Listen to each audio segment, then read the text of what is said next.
presentation. In 2022, the American Heart Association spoke with one of the doctors who treated the man, Christopher Newton Chaff.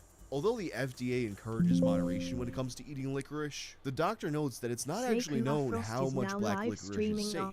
It really hasn't been studied. He also notes that black licorice is sometimes sold as a health supplement, but like the dangers, the potential health benefits also haven't been studied. That's not to say that you should just never eat it. I mean, a piece here and a piece there probably aren't going to kill you. And the doctor even admits to having it on occasion himself, although not usually because, as he tells them, I don't particularly like the taste.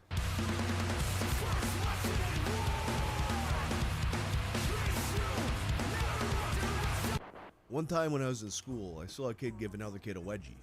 But not just your everyday wedgie. He actually hoisted the kid up off the ground by his underwear elastic. And he was just dangling there in the air. On some level, you have to be in awe of the child to possess such strength to do this. And also at the strength of the underwear to not just completely rip in half. So when I first heard the term atomic wedgie, I assumed that that's what an atomic wedgie was, because I mean, how much more atomic could a wedgie get? As it turns out, much more. In Wikipedia's article about wedgies, they list 4 wedgie variations. What I witnessed would actually be called a hanging wedgie. Then you have the ripping wedgie, which involves tearing the underwear. You have the Melvin, which is a front wedgie. And then of course you have the atomic wedgie, in which the underwear is pulled all the way up and over your head. To me, that does not sound possible. And when I was looking for evidence that an atomic wedgie is viable, I came across this Reddit thread. Are atomic wedgies humanely possible? Now, when you read that title, you're probably thinking the same thing that the top commenter thought. They are not, in fact, humanely possible. It's pretty cruel to do something like that to someone else. Misspelling aside, a lot of the comments seem to echo my thoughts that an atomic wedgie might not actually be possible. But the consensus is that if you want to pull it off, the person has to be wearing underwear that's a little too big for them. Or also if the underwear is made of particularly stretchy synthetic material. But even then, I'm not too sure. That said, I feel like you used to hear about wedgies more often back in the day than you do now, although possibly I'm just thinking that because I'm like old as shit now and I haven't been in school for decades. I don't know, can someone younger than me tell me if wedgies are still a thing? But if wedgies are in fact going extinct, commenter MaxThunder5 could be onto something. It can be done. 70s and 80s underwear was built different. Could it be that the decline in wedgies has to do with the decline in underwear quality? In any case, older underwear having the strength to withstand an atomic wedgie may have interesting ramifications for the story I'm about to tell, because one of them killed a man by his own son, like some kind of myth of ancient warriors. When I first heard about this story over a decade ago, I assumed it was one of those fake articles from a site like Hustlers.com, or if you remember that era of, they're kind of like satirical websites, but they weren't really satirical, they were just like making fake stories. So I thought this was one of those, but as it turns out, this one is surprisingly sadly real. Not reported by a satirical website, but in fact, Oklahoma's local ABC affiliate. It's December 21st of 2013. Around the holiday season, sometimes things can get a bit tense in some families. And that's what was going on with a 31-year-old former Marine named Brad Davis and his stepfather, 58-year-old Denver St. Clair. Then this is the most a stepfather named Denver St. Clair has ever looked like a stepfather named Denver St. Clair. According to the report, the men were having a couple beers at home. But then all of a sudden, Denver St. Clair starts talking shit about his wife, aka Brad's mother. So at this point you gotta think, it's the stepfather talking shit to the son about his actual mother. I imagine that he'd been with them a long enough time that he felt comfortable doing that. You know, you get a few beers in you and people just start saying shit. But there's still that boundary there, no matter how comfortable you are in that situation. And later reports revealed that he had in fact filed for a divorce from his mother. So this is obviously an uncomfortable situation, and it turns into a heated back and forth. According to Brad, his stepfather throws the first punch, so he defends himself, culminating in an atomic wedgie. An atomic wedgie is kind of an odd thing to do in the middle of a fight. I mean, you got fists coming at you. You're not thinking, hey, let me turn you around and just like whoop. Hey, you're probably thinking, oh, maybe he like did something like that so he could subdue him without actually hurting him. That is not the case. No, you see, before all this, they had a full-on fist fight. And as you might expect, the 31-year-old former Marine did manage to win the fight against his 50-something-year-old stepdad. Denver was knocked unconscious, and it's while he's unconscious that Brad delivers the atomic wedgie. I've never heard of anybody in any context giving a wedgie to an unconscious man before, but I can picture a drunk guy being like, yeah, that'll show him. Davis then calls 911, but his stepfather is dead by the time they arrive. When the police get there, they discover that the trailer, and of course it's a trailer, is covered in blood. The kitchen and the living room just splattered. So make no mistake, this wasn't just a goofy little drunk tussle. They were fighting. They also discovered that this was in fact a proper atomic wedgie. According to the police report, the elastic waistband had been pulled over the man's head such that it left ligature marks around his neck. And ultimately, it would be determined that his cause of death was a combination of blunt force trauma and asphyxiation. The wedgie suffocated him to death. Brad Davis would be held without bond for first-degree murder, and he would go on to state that he didn't mean to kill Denver, he just wanted to embarrass him. Which seems like a logical explanation. I mean, I don't think anyone sets out to kill a man with a wedgie. But the prosecution alleged that he had actually altered the crime scene, that he took what was actually a straight-up murder and made it look like it was a fight that had a wedgie involved. He had also apparently taken a number of photos of Denver while he was dying, and according to the prosecution, making gurgling sounds, which, would be unmistakable as a man suffocating. And the pictures are the detail.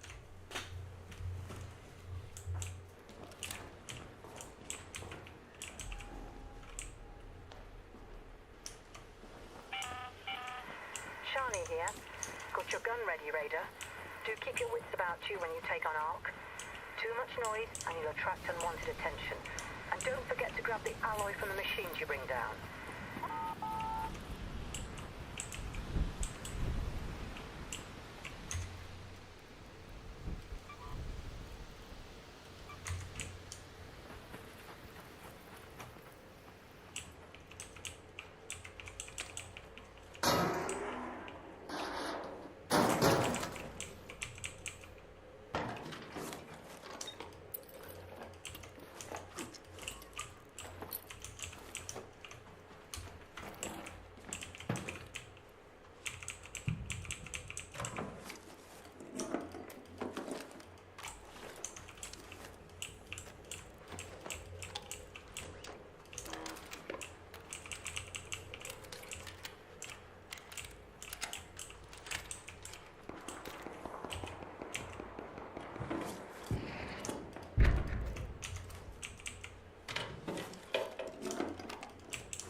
Thanks. Thank you.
Oh, hello.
Thanks, man.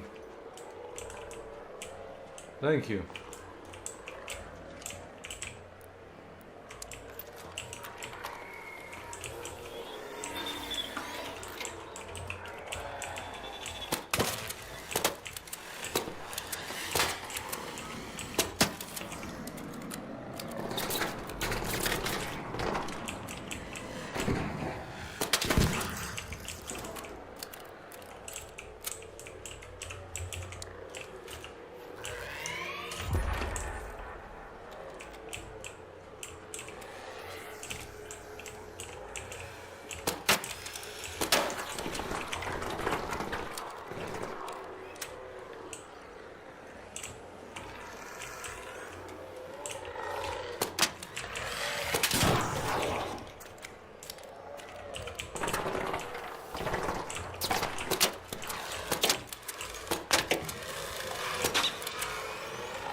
10 minutes.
Head home at the southern station.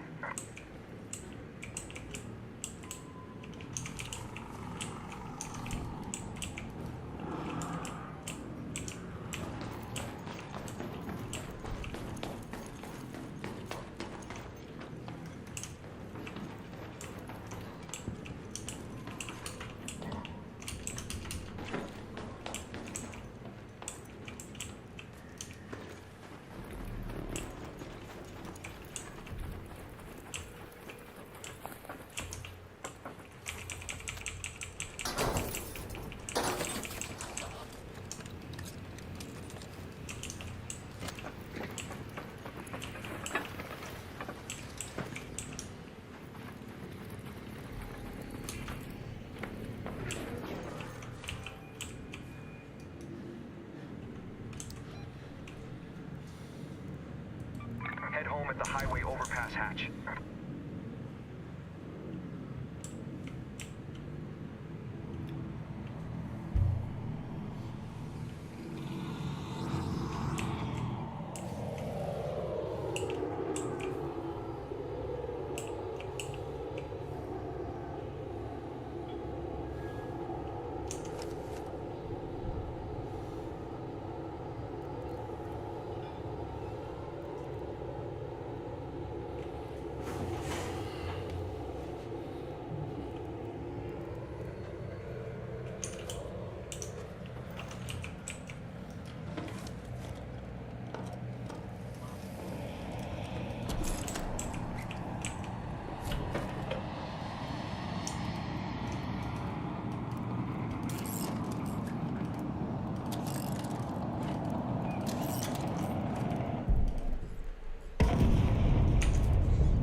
Hello, hello. Hello, man.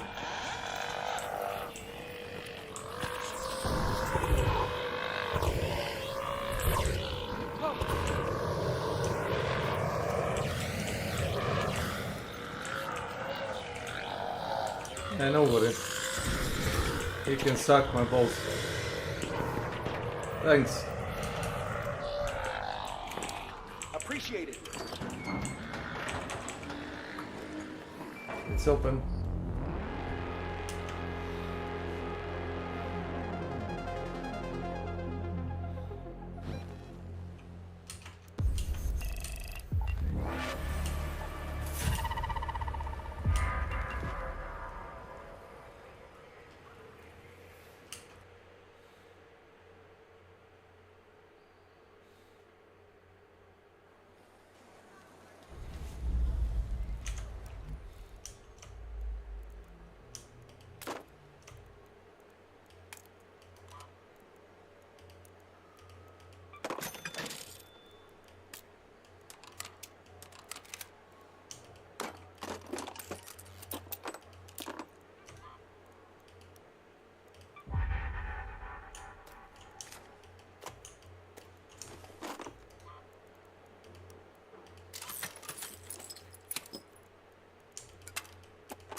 Oh, hey there. I'm busy, but...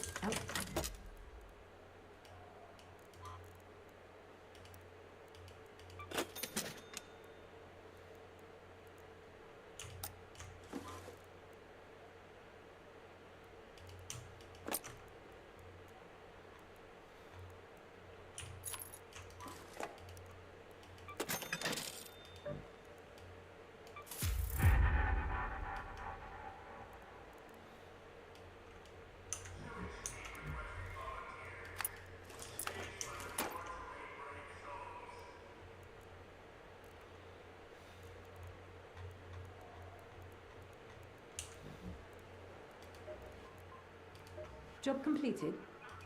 You've got that, thank you. Actually, the damage down here was pretty bad, but our topside infrastructure was hit even harder. I still have several antennas that stopped working. Great. Get to the roof of any...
It's hard remembering faces when people wear their helmets indoors.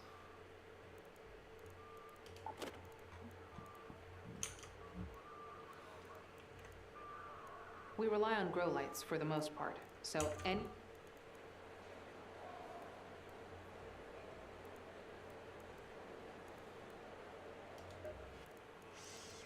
Come on in, Raider. I've got the good stuff ready.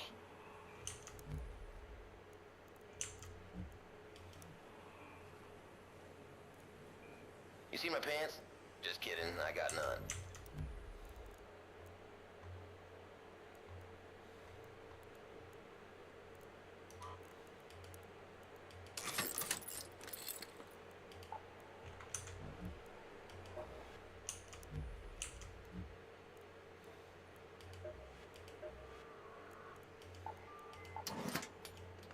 Don't draw. You? We'll hear out.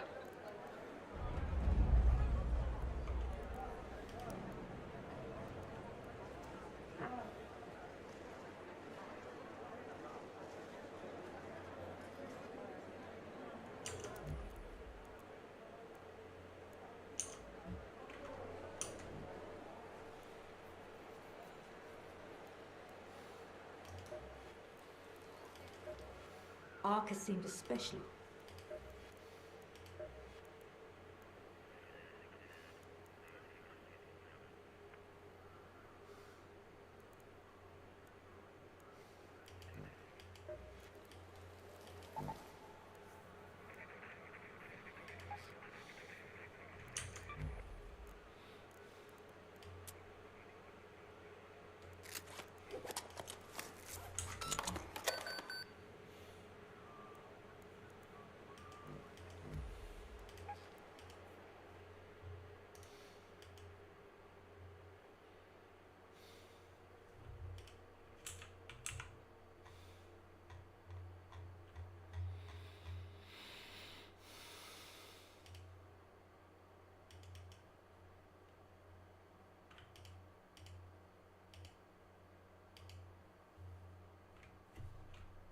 That really give me pause here, because you have to wonder then. I mean, yeah, that could be like a drunk guy thing to do, but also could mean he's completely fucking demented. Unsurprisingly, this was a point that the judge was also very concerned about. Brad would not accept the charge of first-degree murder, but that following May he would plead guilty to manslaughter, which would have given him a lighter sentence of just 4 years. And he also issued a written statement, as reported by the Oklahoman. After the fight, out of anger from the fight, with no excuse, I pulled Mr. St. Clair's underwear up over.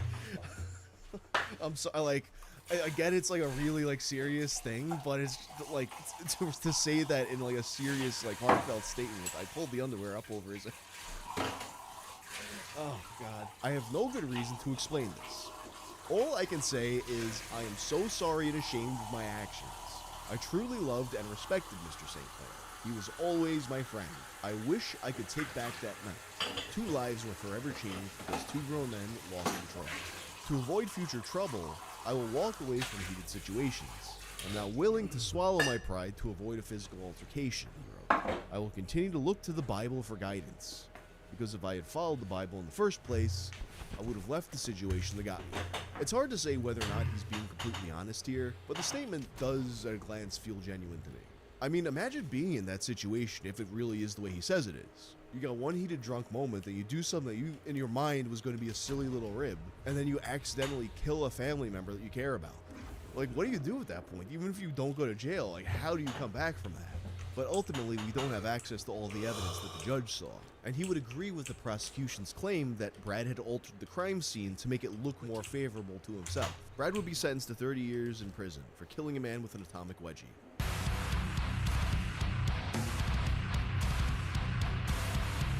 Anyway, that's all for now. Thanks to Shoot the 5 for providing the music for this episode. If you like this video, check out my video about a guy who claimed to give parasites to people on purpose. I'm out.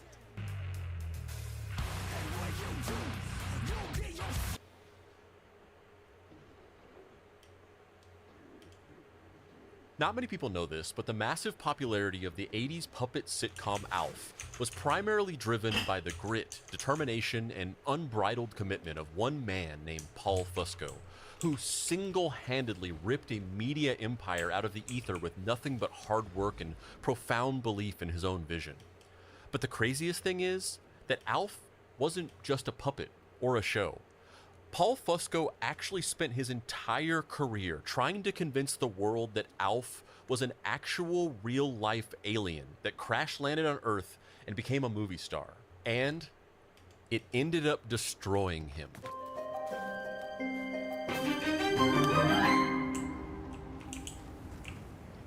There's a deep truth inside of all of us, fighting to get out. A profound desire to be understood. We want this singular vision, this grand, unknowable beast to be birthed into the light, and for others to look upon it and accept the beauty that we see. This comes easily to some of us. Visions emerge fully formed and we're accepted or even celebrated for them. Some never quite figure out what it is and it stays locked in the mind forever. But there's a third type of person. One that is so sure they've found this truth and that the world is ready for it, that it becomes their sole fixation, their talisman, their entire self, what gets them out of bed in the morning, and what they drift off at night thinking about. And when the world isn't ready for it, that feedback loop of rejection only strengthens their resolve, like the steel of a sword being folded into itself over and over until all the impurities are gone and there's nothing left but blind, unyielding determination in the face of apathy.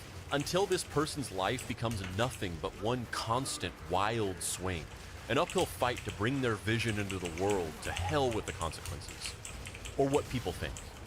And when you spend so long with nobody believing in you, you're forced to bet on yourself every time. And sometimes it works, and you can snatch greatness out of the jaws of oblivion. But there's a darkness to that obsession, a turning point where the same stubborn tenacity can curdle into self-destruction. And you can ruin what you've worked so hard to bring through the portal. And for some people, that truth is a little brown alien puppet guy from planet Melmac. This person is Paul Fusco, a puppeteer and magician trying to break into Hollywood in the early 1980s. He was fiercely passionate about puppetry and idolized Jim Henson, but he didn't want to be like Henson. He wanted to be something more. Henson had built a children's educational empire with Sesame Street and turned his own unique style of puppet into a ubiquitous brand with the Muppets. Fusco wanted to make a puppet the biggest movie star on Earth. In the 80s, he signed a development deal with Showtime to produce several one-off children's specials featuring his puppetry. This included The Crown of Bog, Santa's Magic Toy Bag, and A Thanksgiving Tale. During this development cycle, he created a character that was initially intended for one of these specials, a smart-mouthed, furry, brown, anteater-like alien. But there was something different about this puppet compared to all the other ones he created for Showtime. Even then, Fusco knew he was special, that he was meant for more than some forgettable children's babysitter material. When he put the puppet on, it spoke through him. It came to life. So he quietly withdrew the puppet, deciding to save it for something greater. He wanted ownership. Fusco started workshopping the character. He'd pull out the puppet and use it to annoy his friends and family. He'd sit alone in his room at night, developing the physicality, honing the voice. He even started taking it to open mic nights and improvising routines. He bombed frequently, but it didn't matter. He was working out his puppet's identity. He was building towards something greater. It didn't matter if he got booed or if people just didn't get it. He was learning in real time what buttons to press and which levers to pull to shape his destiny. He fell in love with the character, and enough people resonated with it that he decided he needed to become America's next biggest star. But he didn't want to be the star, and he didn't want people to think of it as a puppet. He wanted the character to be a star, and he wanted people to believe it was a real alien who crash-landed on Earth. Around this time, he met a producer and talent agent named Bernie Brillstein through his Showtime connections. Brillstein was the perfect match for Fusco. He'd managed SNL alumni like Dan Aykroyd, Gilda Radner, and Martin Short, but he'd also represented Fusco's hero, Jim Henson, and he produced The Muppet Show. In Fusco's mind, it was a match made in heaven. In Brillstein's, however, it was an insult. He thought of himself as a legitimate manager and producer and didn't want to be thought of as a puppet wrangler. Jim Henson was a one-off, and he had no interest in representing any more felt clients. But once he got talking to Fusco, there was something in his eyes that inspired him. Fusco was a true believer. He was possessed by something deeper than puppetry.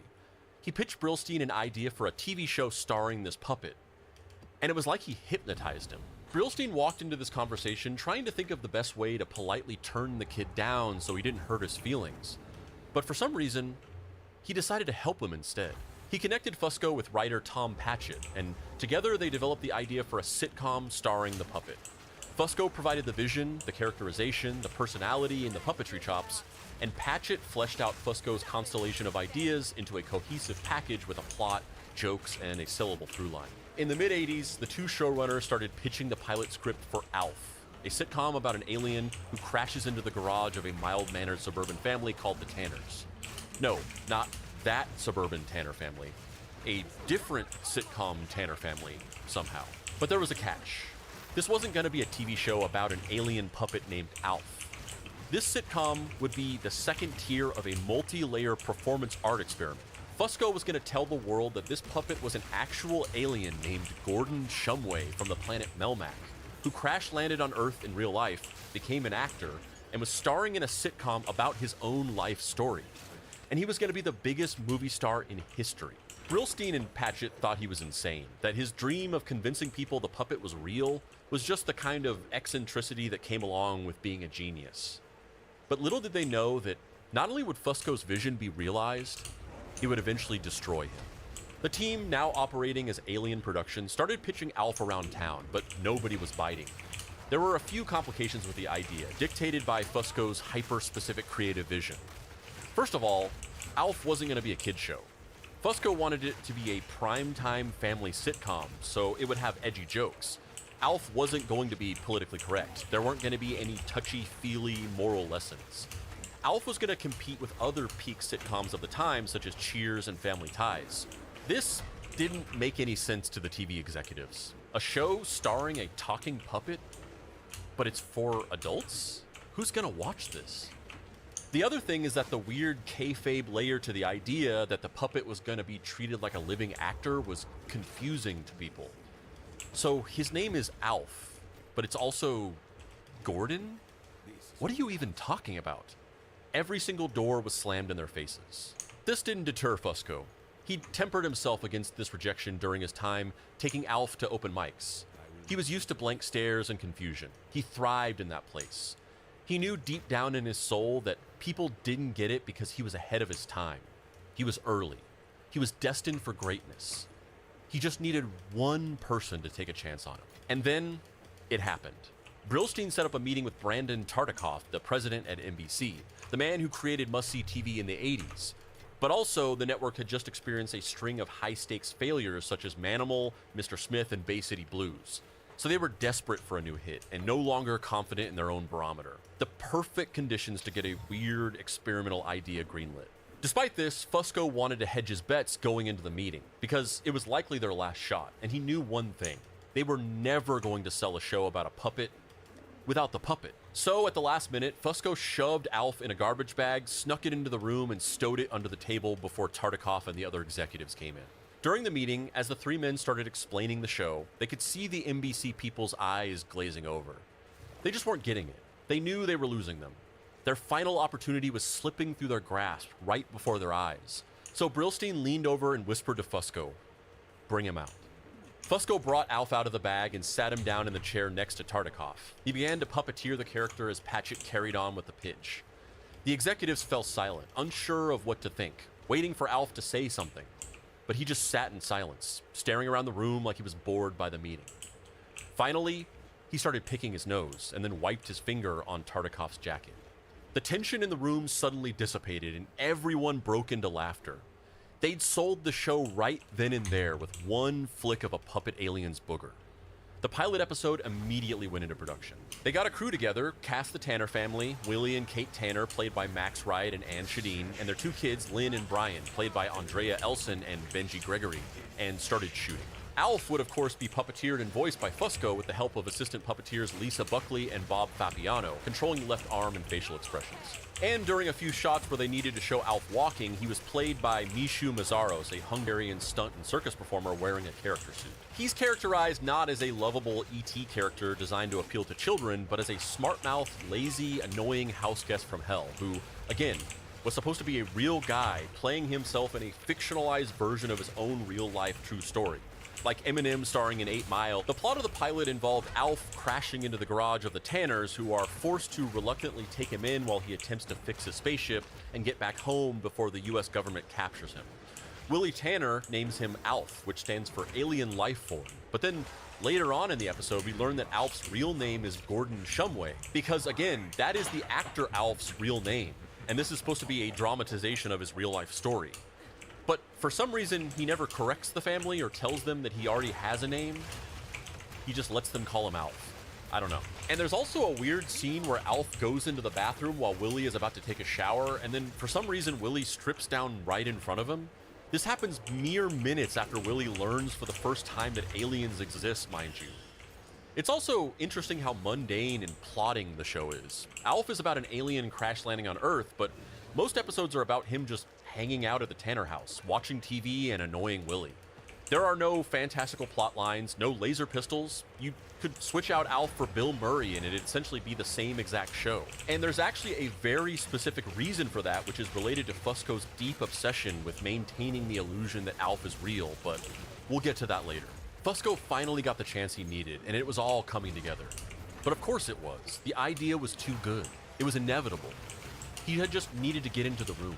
Little did he know that after they shot the pilot and Tartikoff watched it, he had planned on passing on the show. He didn't think it was very good and certainly wasn't going to do well in prime time. But then his 4-year-old daughter watched the pilot and absolutely loved Alf.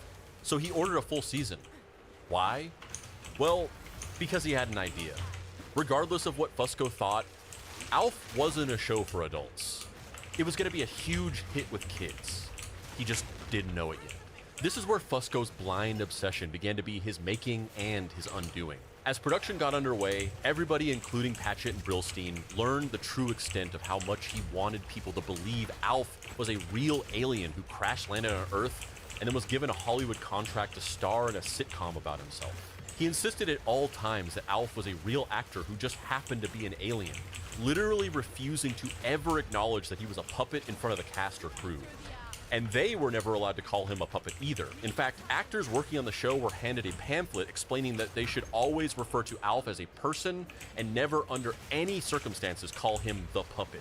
Fusco also never wanted anyone to see the puppeteers manipulating Alf or see Alf when he wasn't alive. This made production insanely laborious, grueling, and expensive because of everything required to maintain the illusion. The crew converted a warehouse in Culver City, California into the Alf set, building it on a platform with a network of tunnels underneath. The tunnels allowed puppeteers to move unseen to strategic holes in the set behind the couch, the bar to the kitchen, behind the bed, etc.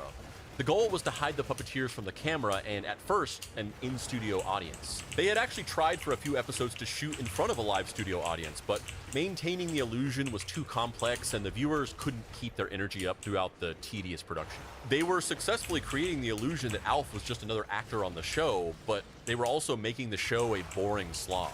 It quickly became impractical, so they scrapped the live audience, shot on a closed set, and added canned laughter in post. At first, the crew was relieved. They thought it was going to make shooting days significantly easier now that they didn't have to keep up the charade that Alf was real. However, they quickly found out that Fusco had no intention of relenting on his perfectionism, and the problems only got worse. For starters, the trenches and holes in the set made it incredibly difficult for the cast and crew to move around. When shooting with human actors in a certain area, they had to plug holes with floor caps, then unplug them when Alf moved there. For an actual living actor, moving from the couch to the kitchen took a couple of seconds. Moving Alf from the couch to the kitchen could take hours of setup, opening and closing trenches and repositioning actors. The trenches also made the set a literal death trap for actors and crew. It was hard to keep track of which trenches were open or closed, and actors would often become confused while trying to say their lines and navigate the labyrinth of holes. People falling into the holes became a frequent occurrence, and while nobody was ever seriously injured, it was only by sheer luck. Most sitcom episodes take only about 2 days to shoot. An average Alf episode took up to a week with 16-hour days instead of the normal 8 to 10. But it wasn't just keeping up this bizarre kayfabe that made the shoots grueling. On top of all of that, Fusco was also just a plain old type A controlling perfectionist, which frustrated everyone. He was obsessive about perfect takes, which is already daunting when you're shooting something with a regular human actor. It becomes a nightmare when there's an elaborately puppeteered character being controlled by 3 separate people working diligently to keep their movements in sync. They'd do dozens of takes for scenes, spending hours to get every tiny puppetry detail perfect. eyebrow movement timing, mouth sync, line delivery, and hand coordination were repeated over and over until Fusco was happy. Meanwhile, the human cast just stood there wondering whether to fire their agent or mail a bomb to that high school drama teacher who believed in them. Paul Fusco was the Stanley Kubrick of puppet television, except Alf was the end result of all of this time, effort, and frustration. Have you seen the show? It's just a goofy sitcom. You watch something like Full Metal Jacket or The Shining and think, wow, you can really feel Kubrick's obsessive desire for greatness in every frame of this film. But Alf? I'd never in a million years assumed that this took months of torture to make. And by contrast, you have something like Sesame Street, a show that, at that point, had already been running for over a decade and featured dozens of puppets in each episode instead of just the one. And while the show is obviously tough work to pull off, they managed to build a machine that ran efficiently, and everyone involved had fun making it. And the end result seems just as, if not significantly more masterful than a production of Alf. But still, if it was just the grueling hours to keep up Alf's illusion and get the perfect take, maybe the human cast might have walked away feeling fulfilled. But Fusco wasn't just a perfectionist. He was also an attention hog. As a producer and co-creator of the show, he rewrote every script, giving Alf most of the jokes. The writers would craft typical sitcom balance where each character has moments to shine, and Fusco would rework it so that the family served as foils and Alf had the punchlines, which essentially resulted in the Tanner family coming off like a group of stiff, humorless mannequins while Alf japed around them. This made the actors feel like they were being upstaged by a puppet, or not a puppet, their real, actual alien co-star, which led to feelings of resentment. It makes me laugh when I hear some of the cast members saying, oh my God, we had to play second fiddle to a puppet and he had all the funny lines. And I go back to saying, that's what you signed up for. Did you not know that the name of the show was Alf? Particularly for one actor, Max Wright, who played Willie in the show. Wright, a classically trained theater actor, deeply resented playing second fiddle to a puppet and disliked the long hours and set energy. He already felt that television work was beneath him, and this was just adding insult to injury. In fact, he grew to hate working on the show. And honestly, by the end, nobody really liked working on Alf. And you can really feel this palpable lack of enthusiasm when you watch bloopers and behind-the-scenes footage. Have you ever watched a blooper reel for a show like Friends or Seinfeld? It looks like everybody is having an absolute blast. The energy and the personality of the show carries over, or maybe it's the other way around. It feels like the actors are just a group of friends and this is them hanging out. There's a whole vibe bubbling underneath the show. Alf has none of that. It seems like people making small talk in line at the bank on a 104-degree day with no air conditioning. Except there's also just a puppet there. But out of everyone, Wright possessed a deep, primordial loathing for the production. His resentment led to outbursts and shouting matches between him and everybody else on set. Tensions were constantly flaring while shooting Alf, and it wasn't uncommon for Wright to unload on anyone and everyone. Even 8-year-old Benji Gregory, who later recalled in interviews being screamed at by Wright for missing his lines. But Wright reserved his most virulent outrage for Alf himself. According to Artie Lang, who worked with Wright on The Norm Show, one day during a particularly tense shoot, Wright got so frustrated with the unreasonable working conditions that he physically attacked Alf. No, not Fusco. He got into a literal fistfight with the Alf puppet and had to be pulled off by the crew. Alf premiered on September 22nd, 1986, and it ended up being one of the most expensive and technically difficult sitcoms ever produced. It was also an odd show, to say the least. And it became a smash hit right out of the gate. The entire United States came down with a case of Alf fever. In the first season, it was a top 10 primetime show. And by the second season, it was pulling in 30 million viewers per episode. Numbers that matched other popular shows of the time like Cheers and came close to rivaling the #1 show of the entire decade, The Cosby Show. And it wasn't just the show that was popular. It was Alf himself. Gordon Shumway in the flesh. The little ridge-nosed pile of fur became a merchandising behemoth. He was an action figure, a doll, a t-shirt, a hat, a lunchbox, a toothbrush, a skateboard, an alarm clock, a phone, an air freshener, and so many other things that the official Alf merch has its own archival wiki website. He also got 2 animated spin-offs, Alf the Animated Series in 1987 and Alf Tales in 1988. He co-hosted the Macy's Thanksgiving Day Parade. He started popping up as a guest on shows like Hollywood Squares and Matlock. He was even incredibly popular in a few European countries such as Germany and Bulgaria, so much so that he actually became a pop star there. The German voice of Alf recorded 2 albums in the late 80s as the character. But, as Brandon Tartikoff predicted, Alf was mostly popular with kids. Keep that in mind because it becomes a problem for Fusco down the line, something that contributes to his ultimate downfall. But for now, it was only a minor setback for him. Despite all of the problems during shooting, the injuries, the screaming matches, and Fusco's ego, it all worked. People got it. Alf actually became America's biggest star for real. Or, close enough to be considered a genuine realization of Fusco's dream. And honestly, for good reason. For what it was, Alf is actually pretty well done. I'd even go so far as to say that it holds up. Is it the greatest sitcom of all time? No. Is the added layer of having to think that Gordon Shumway is a real person acting in the show insane? Absolutely. But the show is surprisingly funny and well written. The jokes are irreverent and clever. It doesn't come off like some cheesy gimmick. It's just solid 80s entertainment. And it wasn't because NBC's president took a chance on him, or because everyone worked hard to pull off this insanely complicated puppet show. It was because Fusco woke up every morning and bet on himself. He committed to the work at all costs.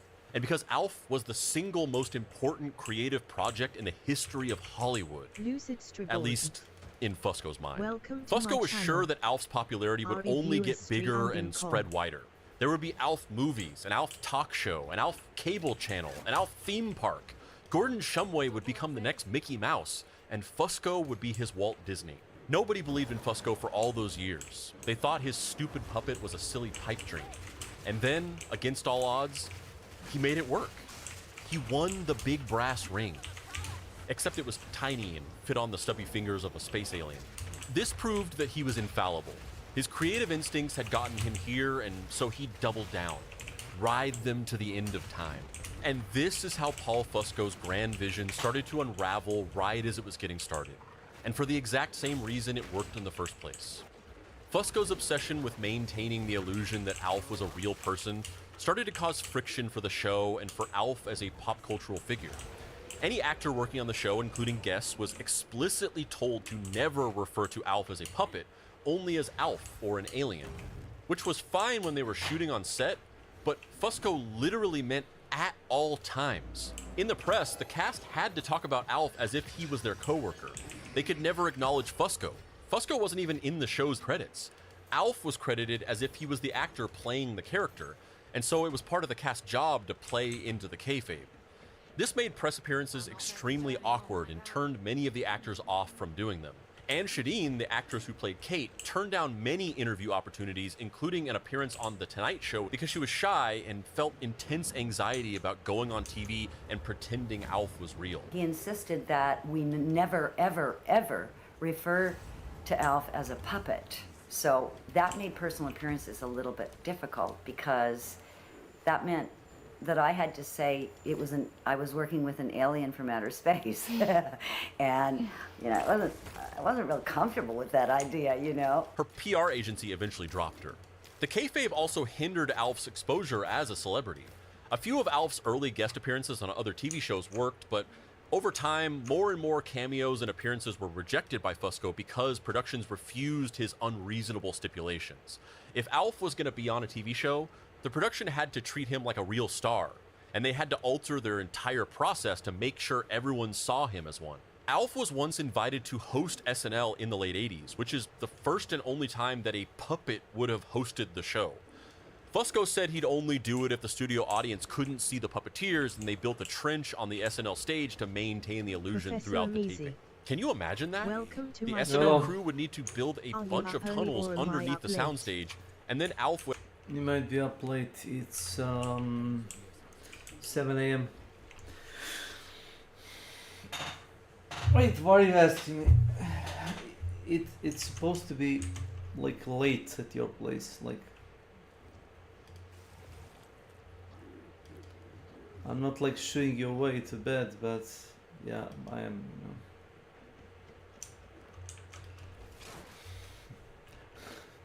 Go to sleep and come back later.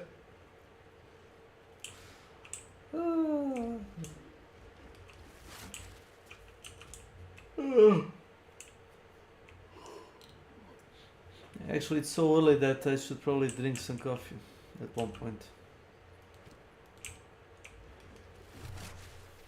It's early. For me. It's late, I think, for you. Would have to be meticulously moved from set to set in order to appear in multiple different sketches throughout the show, all on live television while somehow pulling off the magic trick to make it seem like he was a real guy, all for one single episode. The SNL producers obviously said no way, and so he didn't host.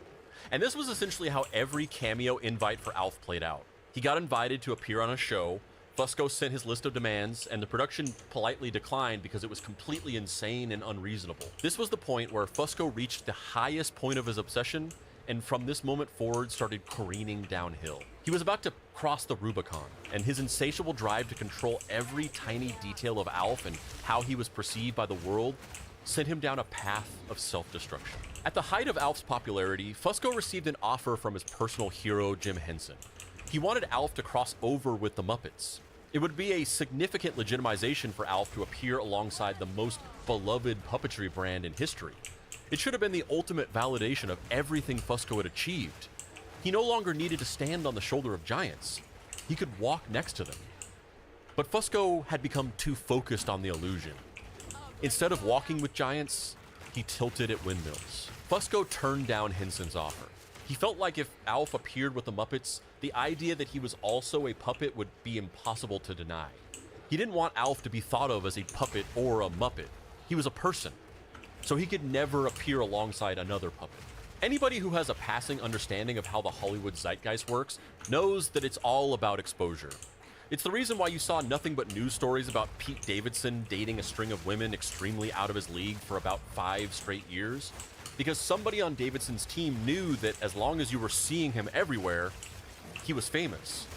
But nobody could see Alf because the exact perfectionism and attention to detail that made Alf's whole shtick work was also the reason why carting him into the spotlight was too impractical to be done anywhere but in the extremely controlled environment of the Alf set.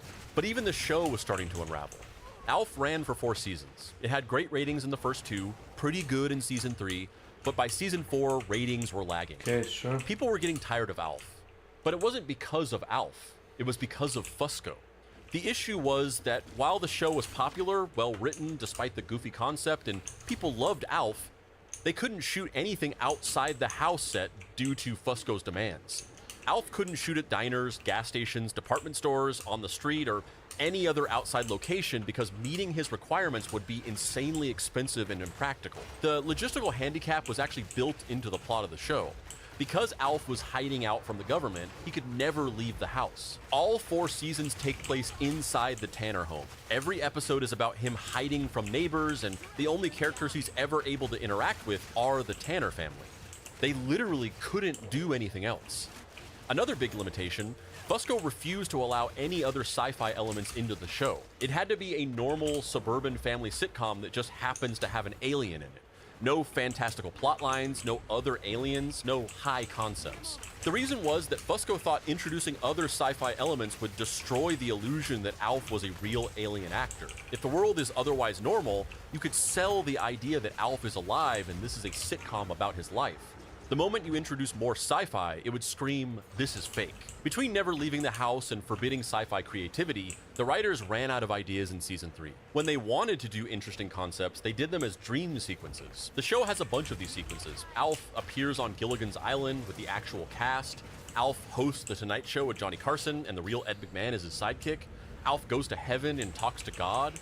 Anytime the production had an actually cool idea, it had to be contained to one of these brief cutaways because doing them in the show's real universe wasn't allowed under Fusco's canon. In the middle of season 4, the NBC executives came to Fusco. They told him they were going to cancel the show unless he could shake things up and do something new. Venture out, talk to other people, go on adventures, anything. He refused. He wouldn't compromise his vision. And that included people always thinking Alf was real. It was too risky to shoot anywhere outside of the controlled environment of the Culver City set, and so Fusco was willing to burn everything down rather than break kayfabe. Many people will tell you that Alf fell out of popularity because we got sick of him, that the gimmick got repetitive and people lost interest. And this is technically true, but The reason it got to that point was because of Fusco's obsession. They could have done interesting things with the show. They could have iterated and evolved, come up with cool new storylines. The show obviously had a solid foundation. They could have introduced more aliens and done a space travel storyline or something. But the show never left the Tanner house because making Alf seem real was more important. Well, the numbers were down a little bit, and the head of the network went to Paul Fusco and said, let's go on location with Alf. Let's take him someplace. Let's put him on a cruise. Let's do, and the creator was like, nope, I don't want to do that. The numbers dropped sufficiently that I guess they just said, okay, never mind. He doesn't want to play ball anyway, so. NBC told Fusco that they were canceling the show after season 4. He begged them to just give him a 5th season, a finale. He asked for either a shortened season or at least one more hour-long special to wrap up the story. He even had an idea for how to shake things up slightly and make it more interesting. Split the middle between what they wanted and what he wanted. At the end of season 4, Alf would finally be captured by the US military and taken to a secret base to be experimented on. The whole 5th season would be like Hogan's Heroes, with Alf messing around and outsmarting military people while he's being held prisoner. At the end, the Tanner family would rescue him and he'd live happily ever after. NBC agreed to give them an hour-long special to wrap up the show, and they ended season 4 on a huge cliffhanger. Alf is about to return to his planet, but then he's captured. However, after season 4 ended, Brandon Tartikoff, Fusco's main ally at NBC and the one who had agreed to the finale special, left for Paramount. NBC reneged on their offer. They wouldn't be getting a finale after all. Alf ended on the season 4 cliffhanger, and that was it. Parents called and wrote letters to NBC complaining that ending on such a dark note traumatized their children. But the backlash wasn't big enough to trigger any reaction. NBC did nothing. The show was over. Alf fever wore off. Alf, and by extension Fusco, became persona non grata in Hollywood. He went from being on top of the world with a huge sitcom, 2 animated spin-offs, merchandise, and video games, to everything being dead. The main show canceled, the animated shows canceled shortly afterward, merchandise stopped selling. Nobody cared about Alf. The grueling production and his refusal to bend his rules burned most of the bridges he'd built in Hollywood. He didn't have many friends left. On the final day of shooting for the season 4 cliffhanger that ended up being the series finale, they did one take of the last scene. After it was done, Max Wright walked off stage, went to his dressing room, grabbed his bag, left, and never came back. He didn't say goodbye to anybody. That's how disillusioned and fed up he was. The rest of the cast and crew felt similarly. Fusco was viewed as a tyrant. But it wasn't just that. He was also an attention hog and, to some people, a bit of a creep. An infamous blooper video from the set of Alf leaked in 2010 that gives a sense of what the environment on the show was like. In the middle of a take, Fusco, known for improvising as Alf to keep energy up, makes weird, inappropriate comments towards women, does crude physical gags with the Alf puppet, and says the N-word multiple times. The cast and crew all hated working on the show by the end, and most of the blame was put at Fusco's feet. With few allies left, the character dissolved from the public eye. The same obsession that realized his vision and got him to the top also destroyed his success. But Fusco wasn't done. He wasn't willing to give up. He wasn't going to give up on the character he devoted his life to. He wanted Alf to be the country's biggest movie star and wouldn't let this setback stop him. In the years after the show ended, Fusco tried to get more opportunities for Alf within his strict stipulations. He pitched an Alf movie multiple times to NBC and was rejected every time. Finally, in 1996, he convinced ABC to greenlight an hour-long TV special called Project Alf. It took place inside of a military base and followed Alf being held prisoner, outsmarting the military. Despite having an oddly prestigious cast that included Martin Sheen and Miguel Ferrer, the special fell flat. It had been 6 years since the show ended and people just didn't care anymore. It did absolutely nothing to revitalize the Alf brand, and it's not well regarded by anybody, including Fusco, who now just pretends it doesn't exist. In 2002, Alf appeared in NBC's 75th anniversary special. Originally, he was supposed to have a larger part in the special, but Fusco's insistence on maintaining the illusion got in the way once again. As had happened many times in the 80s, the production refused to comply with his demands to build trenches for puppeteers and refer to Alf as a person instead of a puppet, so they reduced his role to a small cameo. During the scene, Alf sits in a theater seat and says a brief line, and that's basically it. The moment they shot the take of Alf's line, Fusco and the puppeteers pulled the puppet through a hole in the theater seat, put him in a box, and rushed him out so nobody could see the puppet. Even years after the show and Alf's relevance had faded, Fusco would not allow people to see the puppeteers or the puppet mechanics. He still wanted everybody to think Alf was real. Tina Fey, the special producer, later complained about how difficult Fusco was to work with. In 2004, Alf got a talk show called Alf's Hit Talk Show on TV Land with Ed McMahon as his sidekick. But it was decidedly not a hit. It was a huge flop. Fusco wanted Golden Age actors to appear as guests, thinking that suited TV Land's audience. Executives at TV Land wanted more current, bigger stars, thinking that the show might help to attract a wider audience.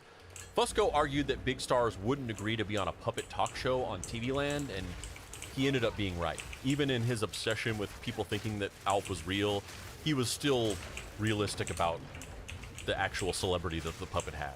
The show only ran for 8 episodes and then was canceled. And then there were the failed Alf reboots. In 2012, Fusco started pitching an idea for an Alf movie, and Sony Pictures acquired the film rights to the character and announced they'd be developing it with him.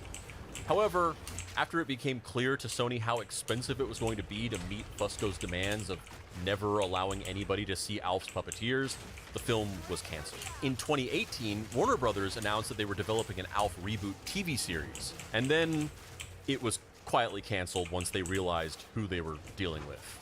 Alf never recovered from the 80s. He remains a nostalgic, oh yeah, I forgot about him, relic of the past. But to this day, Fusco is still trying to make Alf a star. He wants a movie. He's still fighting for it, but at every turn his goals are undermined by his own blind ambition to achieve his unwavering vision. Has Fusco ever acknowledged this? Has he ever reflected on how he may have sabotaged his own career? Or publicly admitted that Alf is obviously just a puppet? Well, yes, actually. It goes back to my magic background. Not to give away secrets. It's not rocket science, but people didn't always know how it was done. I'd get mail saying, "Hi Alf, my dad says you're not real, but I know you are." They want to believe, so I did it for the kids. However, I think that's a bit of revisionist history on his part.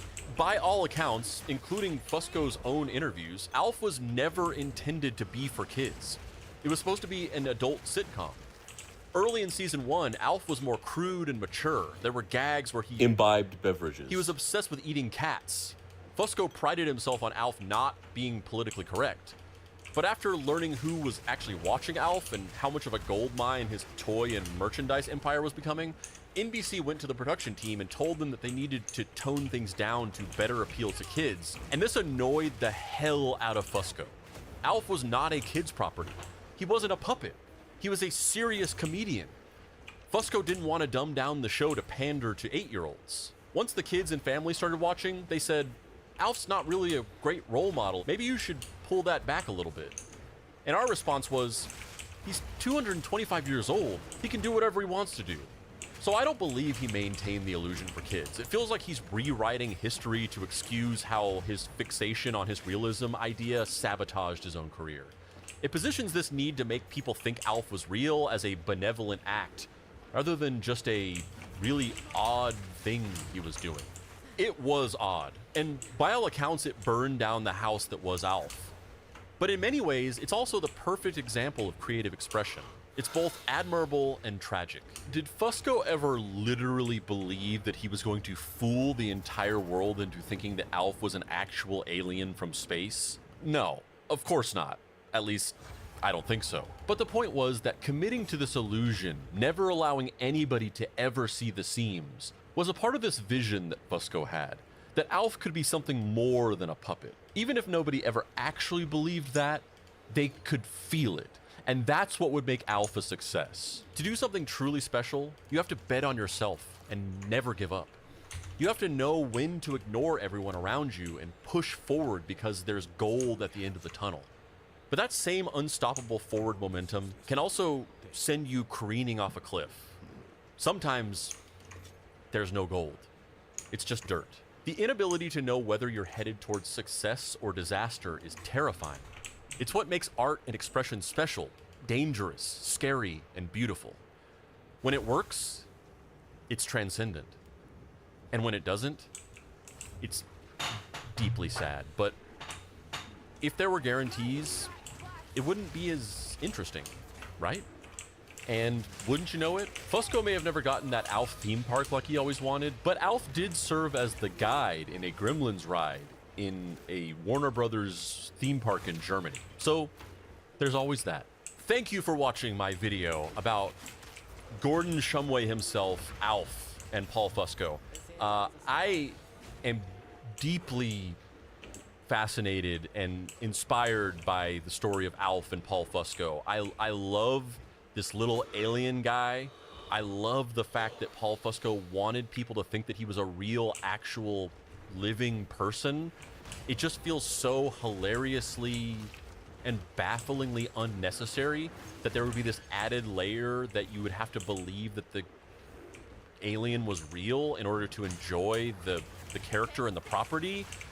But you could tell that Fusco was deeply invested in this idea, and that it was part of why he thought that Alf needed to be experienced by the world.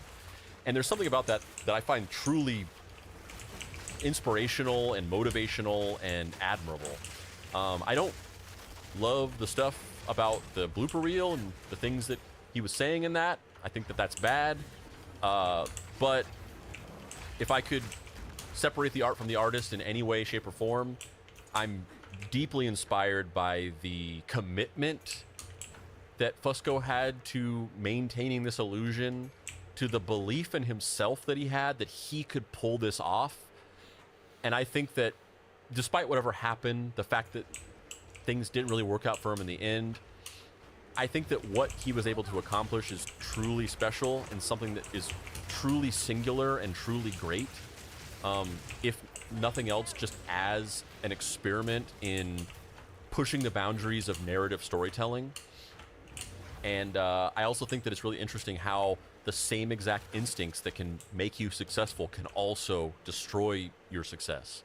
And that story is deeply compelling to me, and I just wanted to share it with you. So thank you for following me on this wild ride about a weird puppet guy. Check out more of my videos.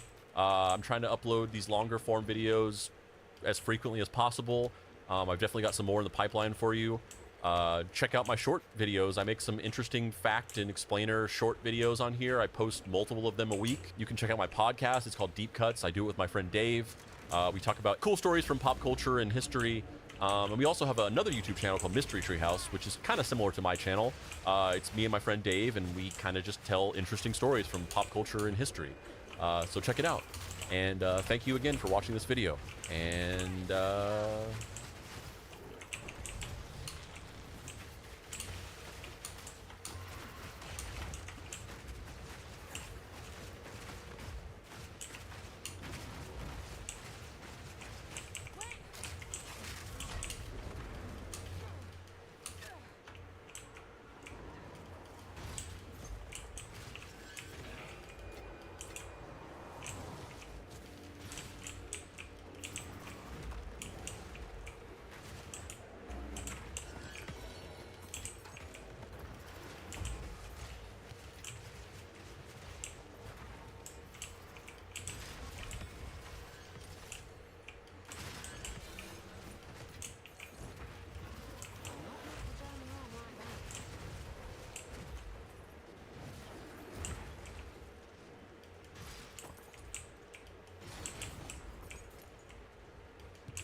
So many of you have been asking for this video, and it's finally here.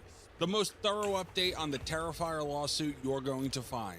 I know this is out a little later than I said it would be, but I wanted to make sure we gathered everything we could for you guys, including court documents you won't find anywhere else, and even Uncle Creepy, who everyone knows was heavily involved in Terrifier 1 and 2, and was even named in this lawsuit, giving his first ever public statement. Who would have thought in a million years that whatever deal was made wouldn't be honored? We'll get into what caused this lawsuit, the possible outcomes, the current status of the suit, how it will affect Terrifier 4 and the Terrifier chapter in Dead by Daylight, and more. So slash those like and subscribe buttons. Don't forget to hype this video and get in the comments and let us know what you think of the legal situation with the Terrifier IP and what you think the outcome will be. Now let's get into it.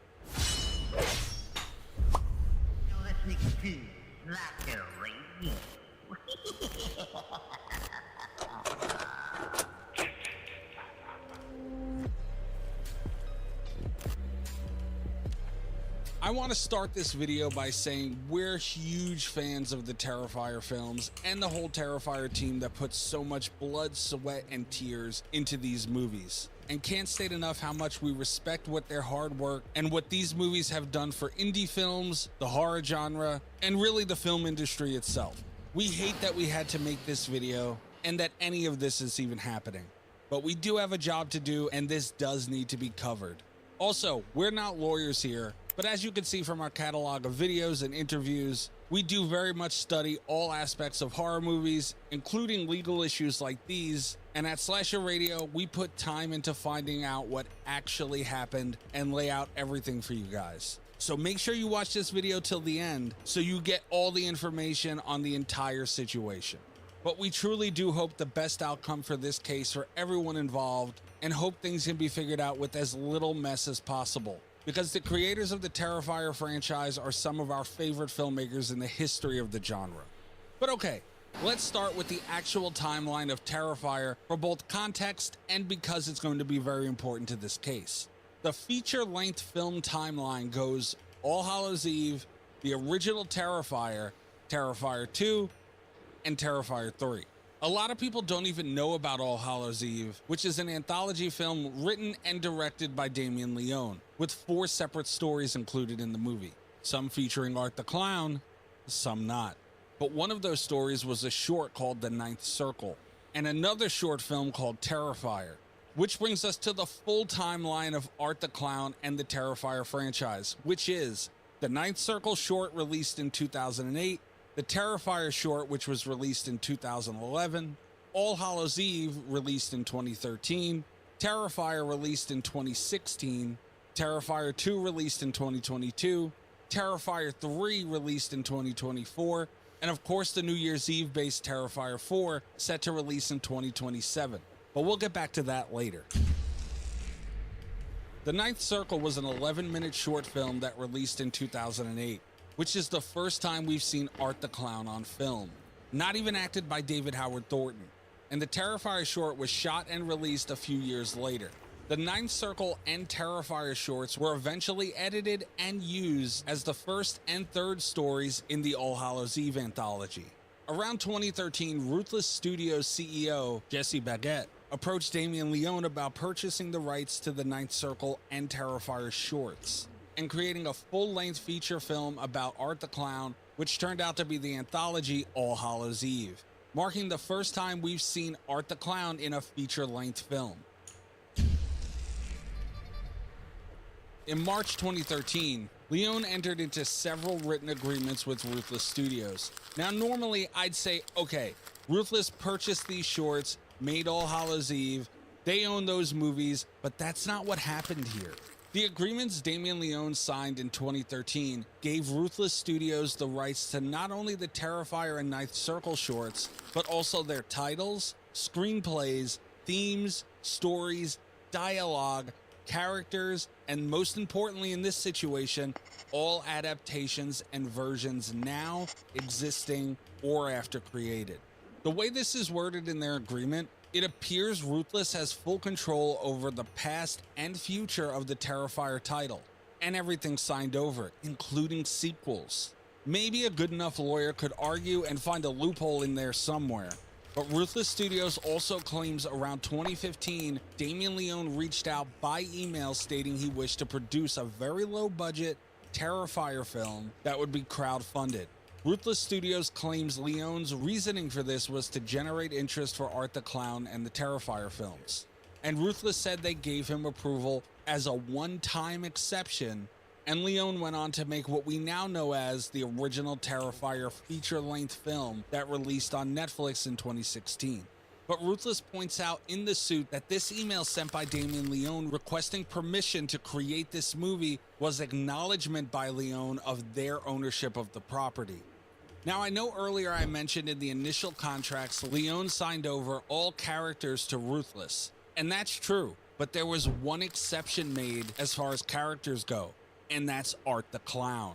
Damien Leone wanted to retain rights to the Art the Clown character, but there was an arrangement in this agreement that states Ruthless Studios will be a producer on projects that involved Art the Clown or included as what they're calling good faith. So this means even though Damien Leone retained the rights to Art the Clown, what he agreed to in this contract means Ruthless Studios has to be some level of involved with any Art the Clown project. So even without the Terrifier title, Damien still can't just do whatever he wants with the Art the Clown character. Also, worth mentioning, the initial agreement where Leone sold all these rights to Ruthless Studios, it was sold for just $5,000. Which might sound crazy knowing what these movies and characters are now, but keep in mind, Terrifier and Art the Clown were nothing at the time this agreement was made, so they really didn't have any value at all. Also, this happens in the film industry every single day. A lot of up-and-coming filmmakers don't have the money to get the project done, so it's pretty normal for them to sign agreements just like these to get their movies made. A perfect example of this is Killer Clowns from Outer Space. The Kyoto brothers wanted to make Killer Clowns and wrote the script, produced, and directed the movie, and had a huge hand in the effects. Even physically built and operated all of the clowns, but in exchange for the $2 million budget they received, all rights went to the production company. It's a sad reality that is far from exclusive to this Terrifier situation. But back to the point. Ultimately, Ruthless Studios is claiming by Damien Leone making the Terrifier 2 and 3 movies, all Terrifier and Art the Clown related merch, and licensing out Terrifier into games like Call of Duty, Fortnite, and the upcoming Dead by Daylight chapter in November.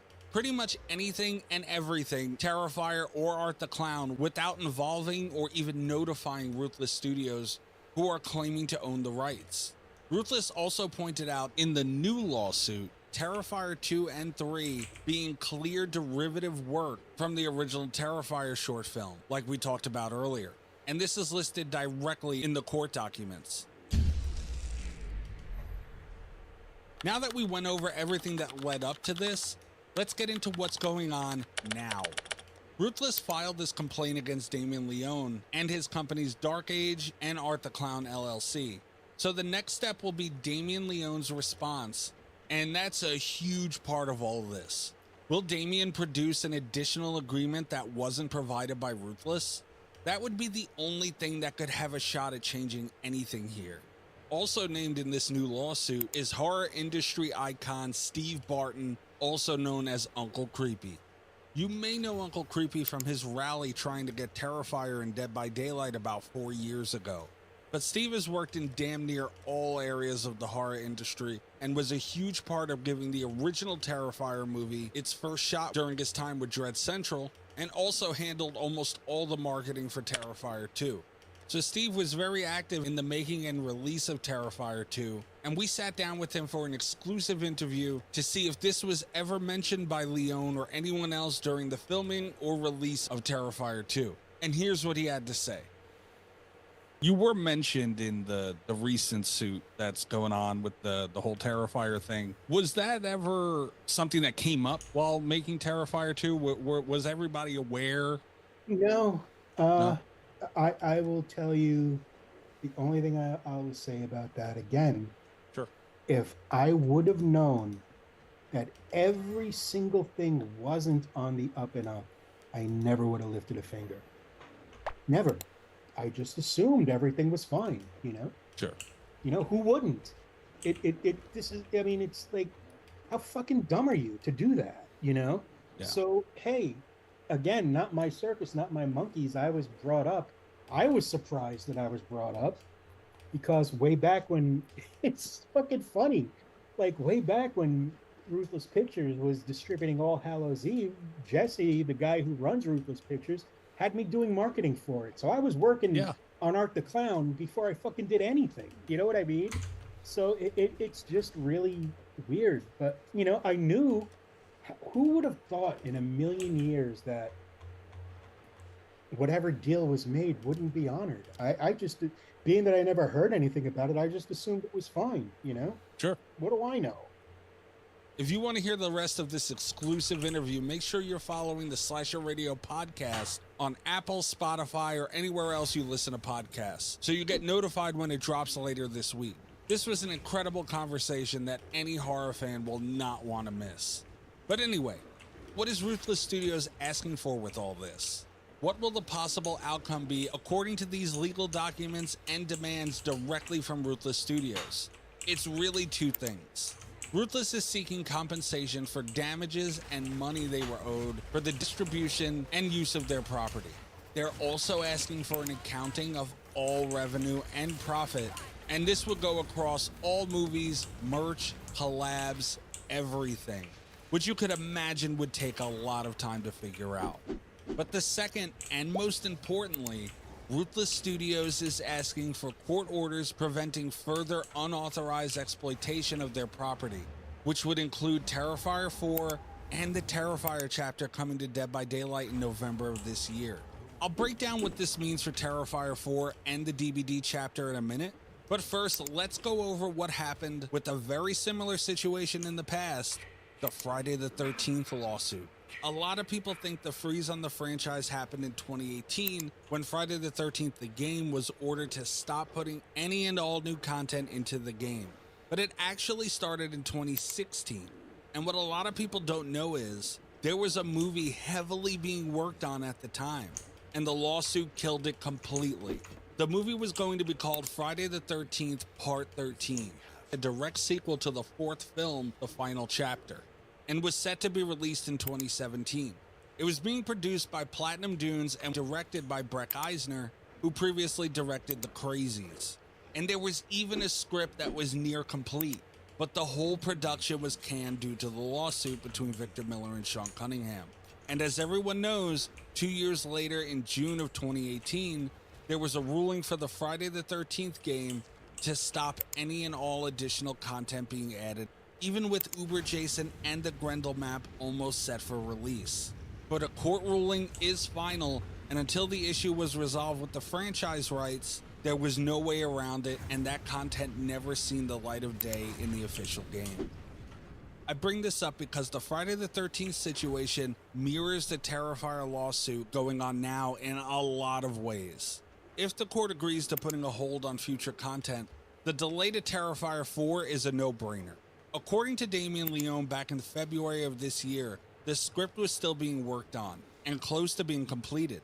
So now, 5 months later, I'd imagine the script would probably be done. And with the 2027 release timeframe that Damien announced, you would think they'd be getting ready for filming sooner than later. But if the court rules everything to be frozen, the production for Terrifier 4 could stop before it even gets started. This would also put a huge delay on any collabs we might see in the future with Art the Clown. But could it destroy one that already had a huge chance of happening? At the Dead by Daylight 10th anniversary event, the Jason Universe and Terrifier teams were both at the event, which means Jason Voorhees and Art the Clown were at the same place at the same time. And both crews had a lot of fun with it on social media, even replying directly to a fan asking about a Jason vs. Art film and showing some interest. Both killers are icons of their own generation and share a similar style of outrageous, gory kills. And for an IP like Jason and Friday the 13th that has been gone for 17 years, what better of a way to jump into the modern generation and in front of a new audience than teaming up with one of the most popular horror villains of today? It all seems so perfect, but if the court accepts Ruthless Studios' request any plans that could have been being made for this will be frozen as well. As far as the Terrifier chapter in Dead by Daylight goes, there being so much time between now and November might be a bad thing. The chances of these issues being resolved and figured out between now and the November chapter being released are pretty much zero. Damien Leone should be issuing his response to the court any day now, and once a judge reviews it, they'll be the one to make the decision on if they will honor Ruthless Studios' request to freeze content. And if they do, the Terrifier chapter scheduled to come out in Dead by Daylight will be stopped or delayed until the suit is figured out. To be completely honest, if no other paperwork or agreements that haven't been shared already come up, I wouldn't be shocked at all to see the judge handling this suit move forward with Ruthless's request to putting all additional content and collabs involving Terrifier or Art the Clown, including the Dead by Daylight November chapter, on ice. So it's far from the realm of possibility to see this announcement from Behavior that the November chapter will be delayed. But now for the important part. What do you guys think? Slash those like and subscribe buttons, and don't forget to hype this video and get in the comments to let us know what you guys think will come of this whole situation. Do you think Terrifier 4 will be held up? Do you think the Terrifier November chapter for Dead by Daylight will be postponed or even canceled?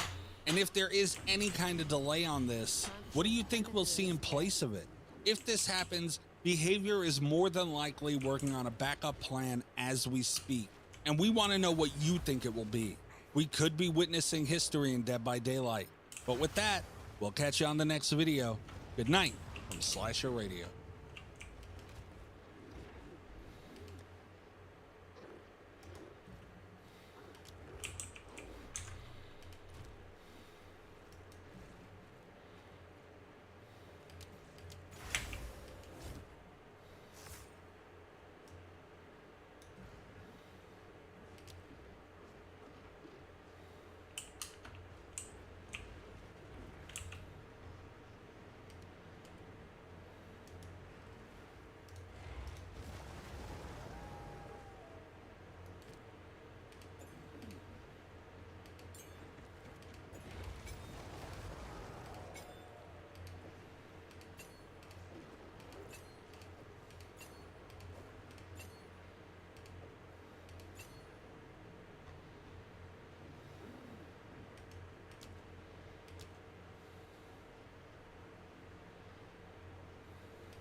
The times in the 21st century. In the 21st century, as always, ours is a society that murders the innocent. The child sacrifice theme is particularly interesting for the Phantom Pain, considering its myriad connections to movies like The Shining and historical events like the Holocaust, slavery, or 9/11. Anytime the innocent is sacrificed in the name of power, you can think not just of MGS5, you can think of Moloch. Moloch, Angel, and how they both descended from the same monotheistic tradition.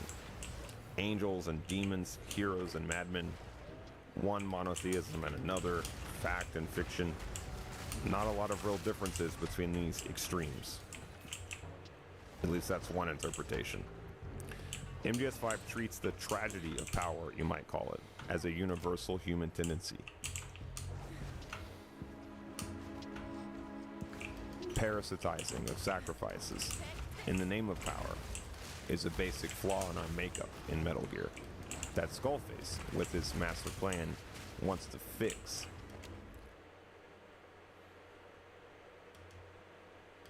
Even though MGS5 does focus a lot on ancient tales, ancient cultures, it would be a mistake to overemphasize the focus on the Old Testament. I would argue that the topic not only of Judaism but of anti-Semitism is inherently being mentioned and, of course, criticized in Phantom Pain, because if we look at Skullface's origins, it's almost certain that he grew up in one of the most anti-Semitic places and times in recent memory, which is World War II era Romania / Hungary.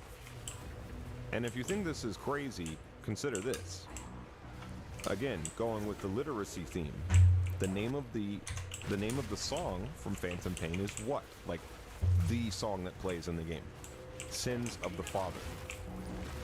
This phrase is from Shakespeare, and it is from his extremely anti-Semitic play, The Merchant of Venice. The sins of the father in this play refers to the sin, supposedly, of killing Jesus. Yes, that's right, for many, many, many eons, Christians, once they became a distinct religion from Judaism, turned on their former brothers and sisters. And even though the whole point of Jesus was that he was sent for all of humankind, they placed the blame of Jesus' death not on the Romans who carried out his execution, but on who the Romans in the Bible exploit. It's a populist move, the death of Jesus in the Bible. It's to appease the crowd. And yes, because Jesus of Nazareth was calling himself the Son of God and doing many things that were against Judaism, there were, according to the story, who wanted to see him crucified. But this has been a fountainhead for anti-Semitism, and it's absolutely ludicrous. Because remember, folks, Jesus was Jewish.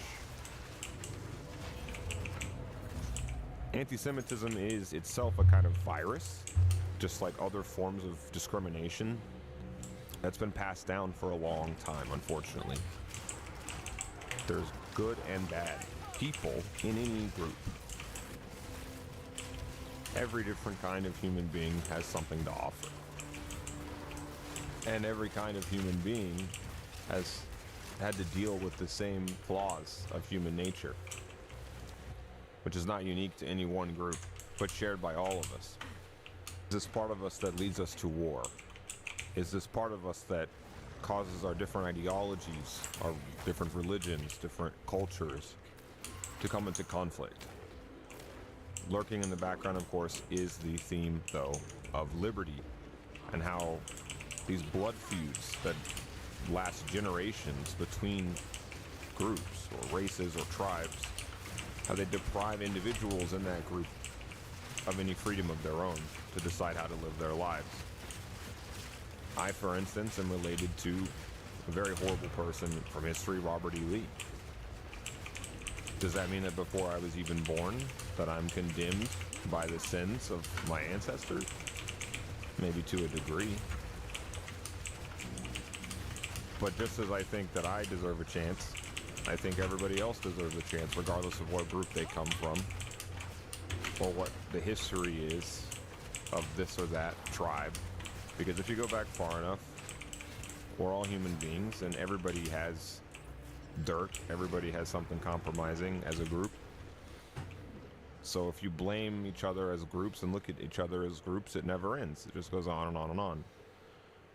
If you're a humanist, you believe in individuals. But unfortunately, there are adherents to racist ideologies even to this day. Perhaps it's our connection with the past through technology that makes it so difficult to rid our collective unconscious of these parasites.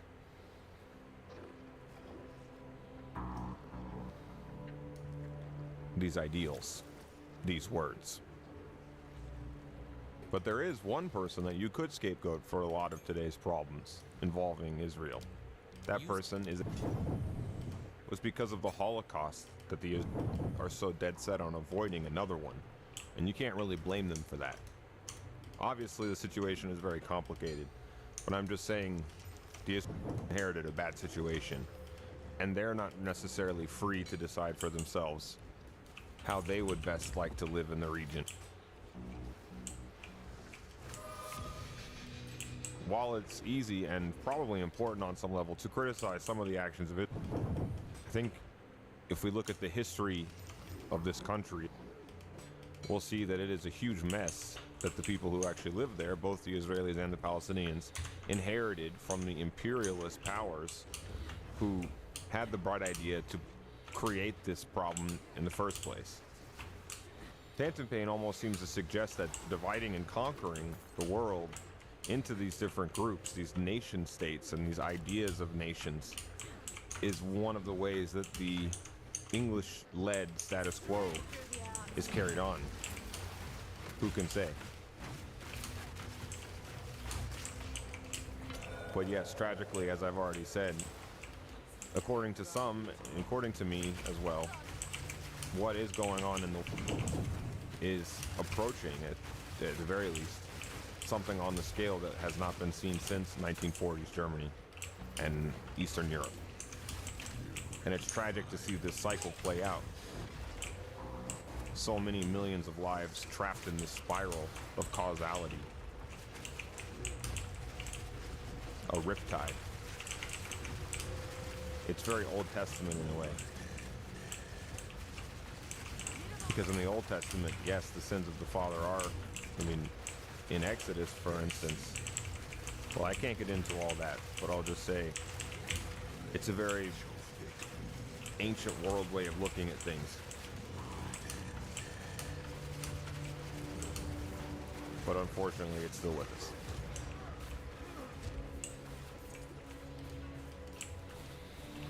I'm not going to talk that much about this in this video, but suffice to say, yes, pretty much every taboo subject in the book is addressed by Phantom Pain in some form or another, and anti-Semitism and the Holocaust are both in there. So that's why it would be a terrible shame if anyone took away from this video that I'm saying that Phantom Pain or this channel is in any way anti-Semitic. I've done many videos talking about the richness and the greatness of Judaism, actually. So I personally, just for the record, don't support BB. I know this is an extremely fraught subject, but I resist, and I would ask for my viewers to resist making any kind of hasty generalizations, especially since we're talking about a handful of bad actors who have a lot of power in society, and the rest of the people there don't necessarily have a lot to say. And then on top of that, the Israelis and Jewish people around the world are sort of two different groups, and this is a very contentious issue, so that's why we can't talk much about it further. But yes, I think it's very important to make sure, especially if we're going to criticize things that we're doing, like I do sometimes, that we also make sure not to throw the proverbial baby out with the bathwater and open the door for Nazis and anti-Semites to come rushing in. Phantom Pain is saying that we are all one. There's really just human nature, and that it's conveyed or expressed in lots of different shades, and that every different shade brings something of value to the table, that no group or interpretation or little pocket of human existence should be wiped out. That's why the game is so concerned with the much softer type of extinction that is perhaps more common than an outright genocide, which is the extinction of languages, language groups, and so forth.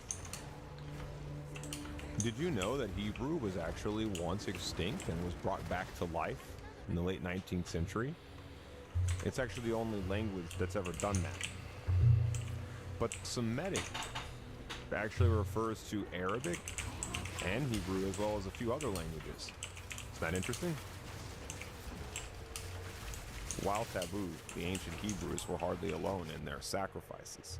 Many Molochs, many sacrifices, many Malaks, many angels have been sent to heaven for the operation of one society or another.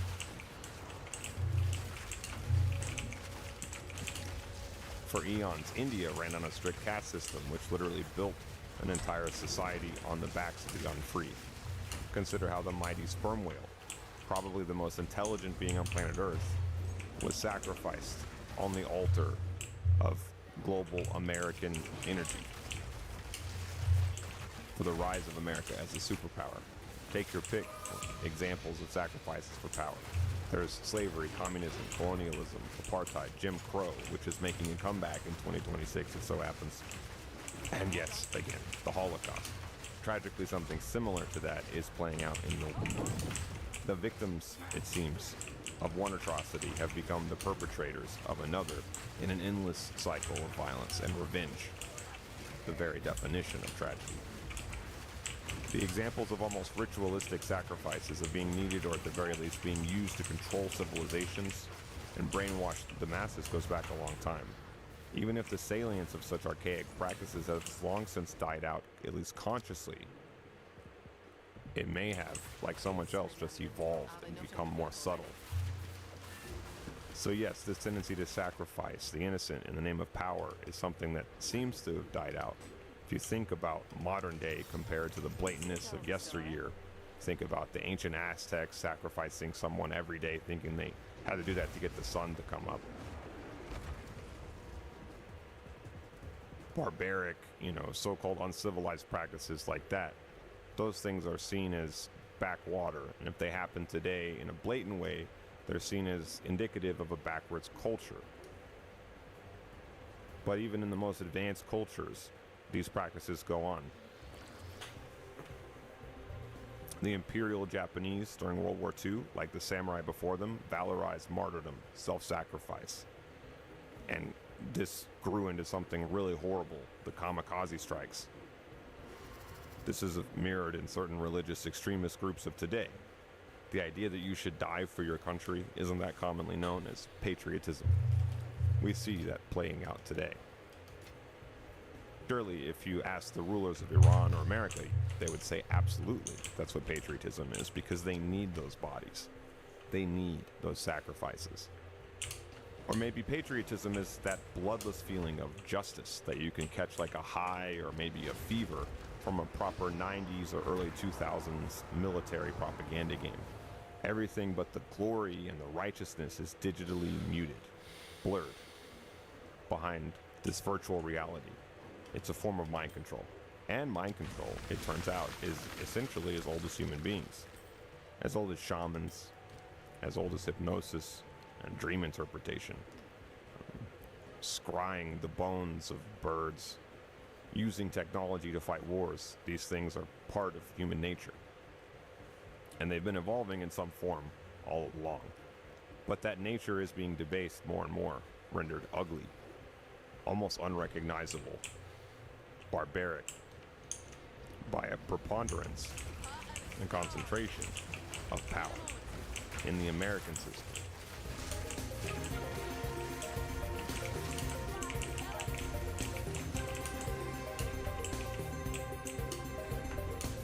But there has to be a balance between customs, between cultures. I think that's the idea of Metal Gear Solid. Keep in mind, not all weapons are physical. Uniting people around a single will is inevitably some form of violence, some form of brainwashing. Words can kill. War plays out like a play on the stage of the world, and we are merely its players. We allow the powerful, through the words they teach us, to lay their eggs inside our minds. In exchange for the convenience they offer, we gladly sell our souls as well as our minds. How many great wars can't officially begin before a great number of innocents first have to die as a justification? Tell me again how the Spanish-American War, the Pacific War, the Vietnam War, the War on Terror, how is it all these American wars started? Tell me, how is it that they started the same way? With dubious stories designed to redirect the people's vengeance and grief onto convenient targets of questionable culpability. The Gulf of Tonkin, Cuba, Pearl Harbor, the World Trade Center, you get the picture. It's the same story with minor variations, over and over again, in a branching evolutionary path that we can trace all back throughout American history. Even the American Revolution did not begin in earnest until the deaths, the sacrifices at Lexington and Concord. This so-called shots heard around the world.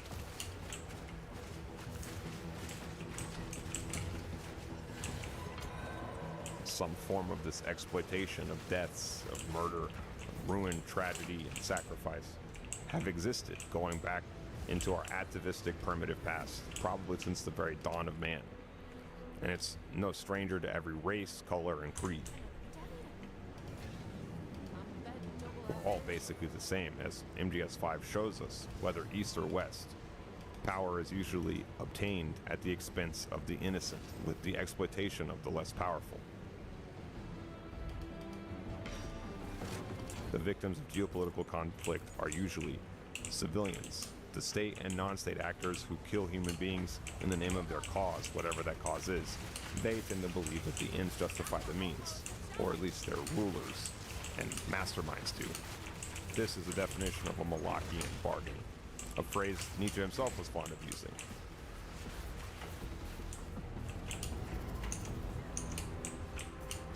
Nietzsche's whole point was that we should decide for ourselves how best to live. We have to figure that out. For ourselves. Because it's something for us. So no one else can tell us what to think. Or set our path for us. But how can we be free if we are powerlessly told what to think? As literacy is gradually worn away to nothing. This is a major theme of the entire MGS saga, namely the question of liberty. How can we be truly free if someone or something else is doing the thinking for us? What is the difference without free will between submission and rebellion?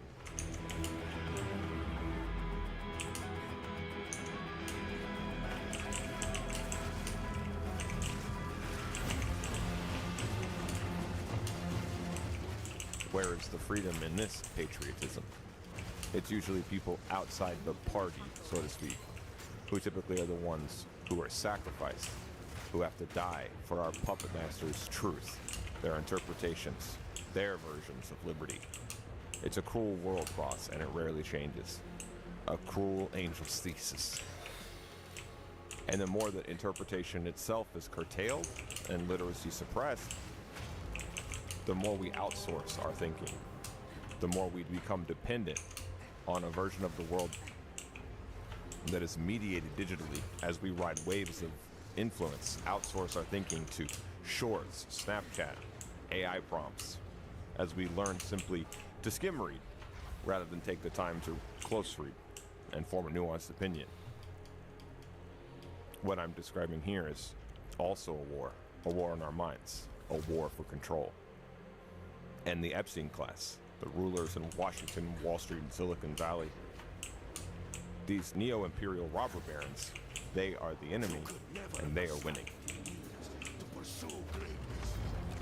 It's all this, for all its horrific flaws, that Skullface is quite right to oppose.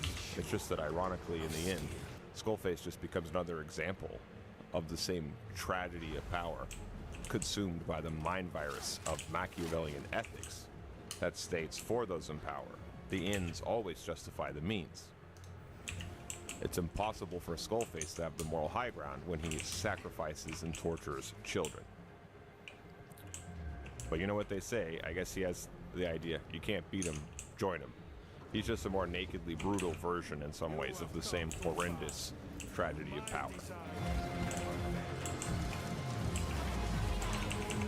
Speaking of ends, that does it for this episode, boss.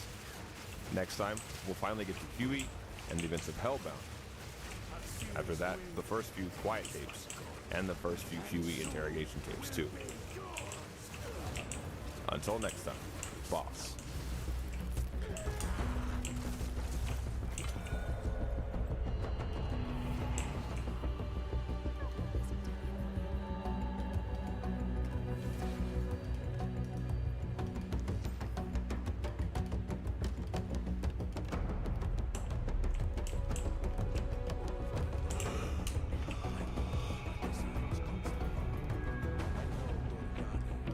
Promises, try to stop diseases.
and then accuse him of the most horrible stuff. Y'all dating? Nah, we cousins. She tried to throw Uno cards poker game. Cuzzo in the back holding up flashcards like SNL. I got caught. Let's make this about my ex. Top 10 comment section. She talking about everything but the cousin. The cousin cracked immediately after this video. Family functions. Family functions finna be hell. Oh my god. Hello. No, never mind. It's wrong. Really let yourself get manipulated by this demon, bro. By this fucking demon. Let's Thank get into you. it. Yes. Hello, everyone. I am here to say my truth and share my story on the for what I say sorry to my. I'm sorry that I. All right, I'm sorry for fucking. You know what?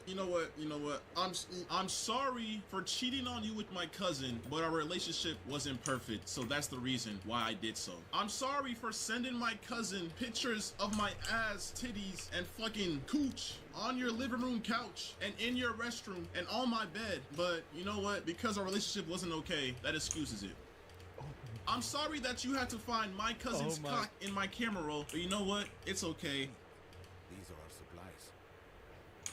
Because our relationship wasn't okay in the first place. And that right there is the work of the reputation saver that you was emailing and your fucking YouTube manager told me about, bruh. So you went and hired a firm to try to write. You need to get your money back. You need to get your money back right now. That's crazy. You paid for this? Told me that the moment I exposed you, that you was emailing people trying to figure out ways how to come back from this shit, bruh. I have to own up to what I did. I have to take accountability It might be the bricks and minifigs side hustle. for my actions. And in doing that, I come to realize that I need help for myself and for all my loved ones around. Okay, alright, yeah, we get that. Help in order to correct my mistakes. Because misinformation can clear up a lot of things. Note! Bro, on Apple phones, you share a note to somebody, you collaborate on a note. Both people, you have to literally like damn near like accept that shit. Am I tripping? It's a shared note. That's whenever they had to list all the different ways they were gonna have sex, like having sex in public. By the way, you have sex in public, I'm gonna be real, like that is, in my opinion, go to jail. There's kids in public. There's kids in public. We don't do that. We don't do that. Now you want to go do that? There's places in the world where you can go do that. America is not one of those places. You're fucking disgusting. What the hell are you talking about doing this shit? It's nasty behavior. Who does this? You go to the zoo, you see that. Through your notes app, and that shit was there. You have a bucket list with your cousin, bro. Like, come on, bro. Some of the stuff that's on there doesn't even make sense if he wrote it from his point of view. The internet is not that stupid. Opinion anyway. It was only shared to me. That's true. And I also want to make this very clear. I did not have any sexual intercourse with anybody outside of my relationship. There was a rumor going around that I was cheating my entire relationship, and I've been doing this for months, which is completely false. Hey, first of all, hold on. First of all, there's clips on the internet of you literally admitting, confessing your love for your cousin. But back when I was like, I don't even know the age, to be honest.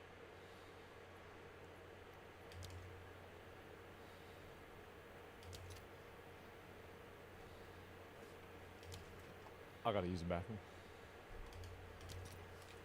I gotta use the bathroom. See, y'all see what I'm saying about that OnlyFans shit? Like, that's what she should have done. Like, she's stupid. She gotta fire that PR. Like, PR firms are a waste of money. You always lean into it, even if it's bad. Especially if it's bad. All right. Here we go. Let's watch it. I'm not ready for I was this. young. I'm I not was ready. just hitting puberty. Me and my cousin, L story, yeah, get we to the kind of had a point. thing. We kind of had.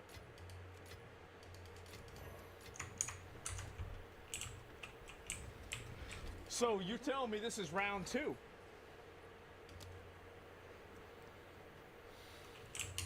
You want to know the real twist of the story, probably? Maybe it's 2 different cousins. She the family bicycle. Everybody gets a chance to ride. I don't know. I'm not saying, listen, I'm not saying that's the way it is. I'm saying that's the way it could be. The thing going, but like it was kind of one-sided though. It was more so me. But like I remember like I had a big crush on this nigga because we were best friends, and at the time, being best friends with a guy when I'm just hitting puberty and like my hormones are a little bit like peaking, you know what I'm saying? I kind of associated him with So what's the excuse this time? that. Me and my ex were involved in a toxic and abusive relationship. How you had an ex before you even hit puberty? Damn, like what the fuck people doing? I remember people do that in my middle school. I say, what the fuck you got a girlfriend for? She don't even play Smash Brothers. Get that bitch at you. I don't want to talk to her. Toxic and abusive. Fuck out of here. Toxic and abusive. This is what they always fucking do. You see how the shift went from, I'm sorry for sending my cousin nudes. I'm sorry that you had to walk in on me showing my bare ass and my bare ass cheeks to my cousin on FaceTime. To me and my ex had a very toxic relationship, and it was very abusive. But you know what? Let's see what I did. Let's see how abusive I was, right? Okay, let's see. When I was in love with him, I was blind to the harmful behavior and abuse that was going on. Our relationship was built, and I met him when I was 18, just graduated high school, and he was... He was a freshman in college, and I just turned 21, and I was literally a junior in college. 18 and 21 is nothing bad about that. Anybody that thinks that there's something bad about that is probably like a girl that got groomed on the internet and is projecting her trauma onto somebody else. There's nothing wrong with 18 and 21. What are we even talking about? What really? What are we even doing here? Okay, now I don't even know why that like you try to make it seem like I was like, no, I did not mess with you before you were 18. I messed with you after. Once you were in college, bro. Like, what's going on right now? Like, you're trying so hard to make me look weird and to shift the focus, but bro, stop it, bro. It's not gonna work. Bro. Because my ex was never a saint like he paints himself out to be. We had a lot of potential in this school. Notice how she's reading the script, right? Like, can y'all like? I wish I could just zoom in on her eyes. These soulless, evil eyes, and just see the fucking script on her PC screen, bro. This is sickening, bro. Like, these niggas really emailing her talking about, we gonna save you. All you gotta do is sign your soul away. Her soul is gone, bro. She's reading off a script they orchestrated a whole story to bring me down. It's sick. We put me through a lot in the past 2.5 years of us being together. He even forced himself on me at one point. Say wallahi. Yo, hold on. My ex dealt with a lot of anger issues, and he would often use me as... Okay, no. First of all, I've never forced myself on her. I've never forced myself on her. I've never put my hands on her. I've never done any of the sort, my nigga. First of all, this girl was literally like, I don't know what's the... Guys, I don't know who to believe. Should I believe the girl who's a serial liar who's apparently had a romantic relationship with her cousin on and off for probably 10 years? Or should I believe the guy that showed her phone of her doing all this stuff and her laundry list of all the different ways that she wanted to have sex with her cousin?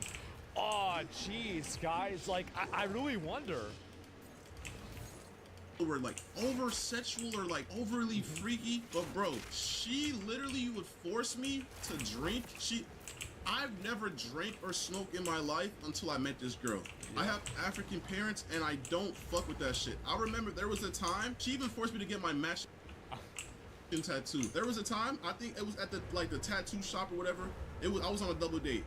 I'm surprised they even let him do that. Like, I had a friend with African parents, and he used to fuck around a bit, and then like after he turned like 20 or 21, his parents were like, because he was like related to like some fucking like super rich family in Nigeria. Like, they said, nah, you gotta switch sides. He goes, what do you mean? He's like, he's a detective for the police department now. His last name, bro, has like 4 O's in it. It's like this long. I'm not even kidding. Her and 2 girls, they were gay or whatever.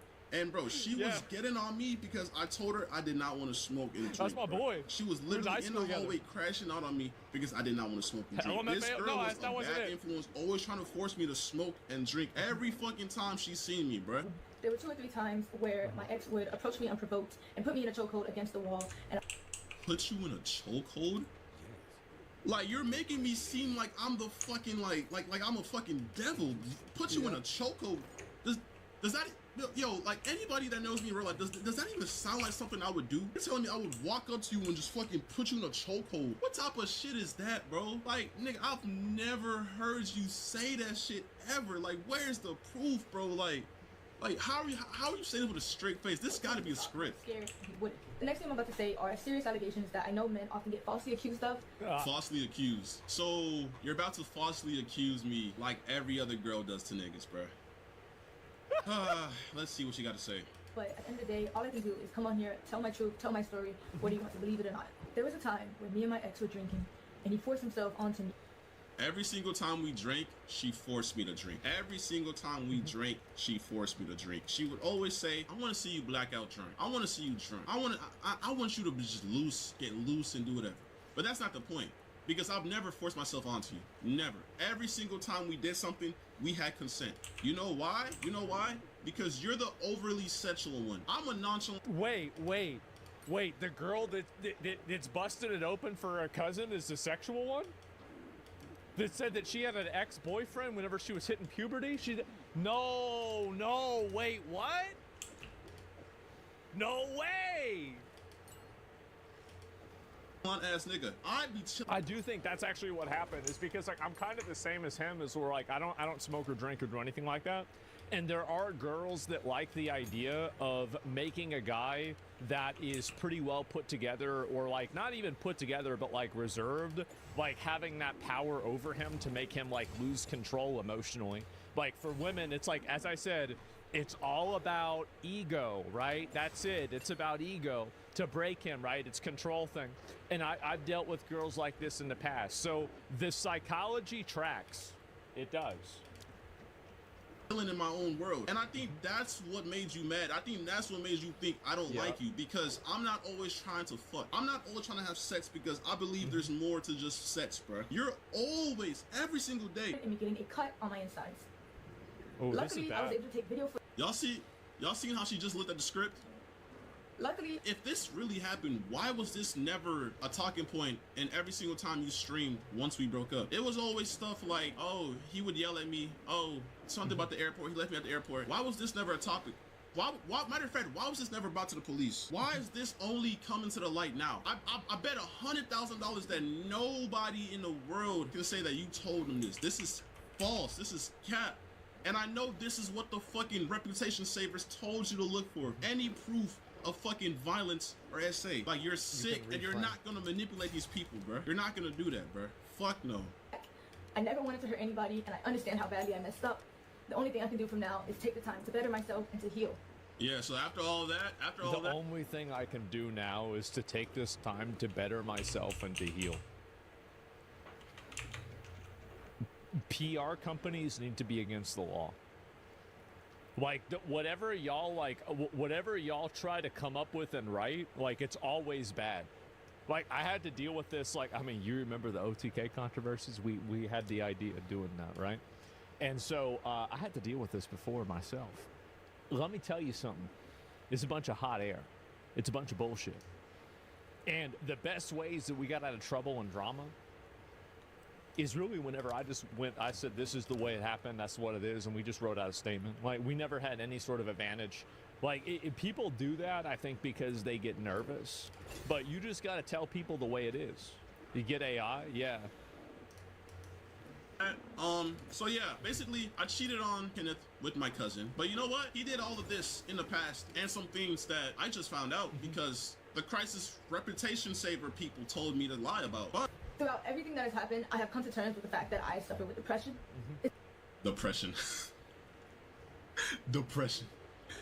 What type of depression makes you send news to your cousin? What type of depression makes you lie to me that you're going to stream in Kentucky just to hang out with your cousin? What type of depression does that, bruh? That's not depression. Why do girls always play the I'm depressed? I'm depressed, so I went ahead and spread my legs and took pictures down there to send to my cousin because I'm depressed. And the exact same shit that I said. Exact same in my shit. house, by the way. In the other room, by the way. Doors locked. I always wondered why the doors were locked, but you know, it makes sense now. It makes so much sense now. Oh my God. Holy shit. And she tried to drop up. And, oh, by the way,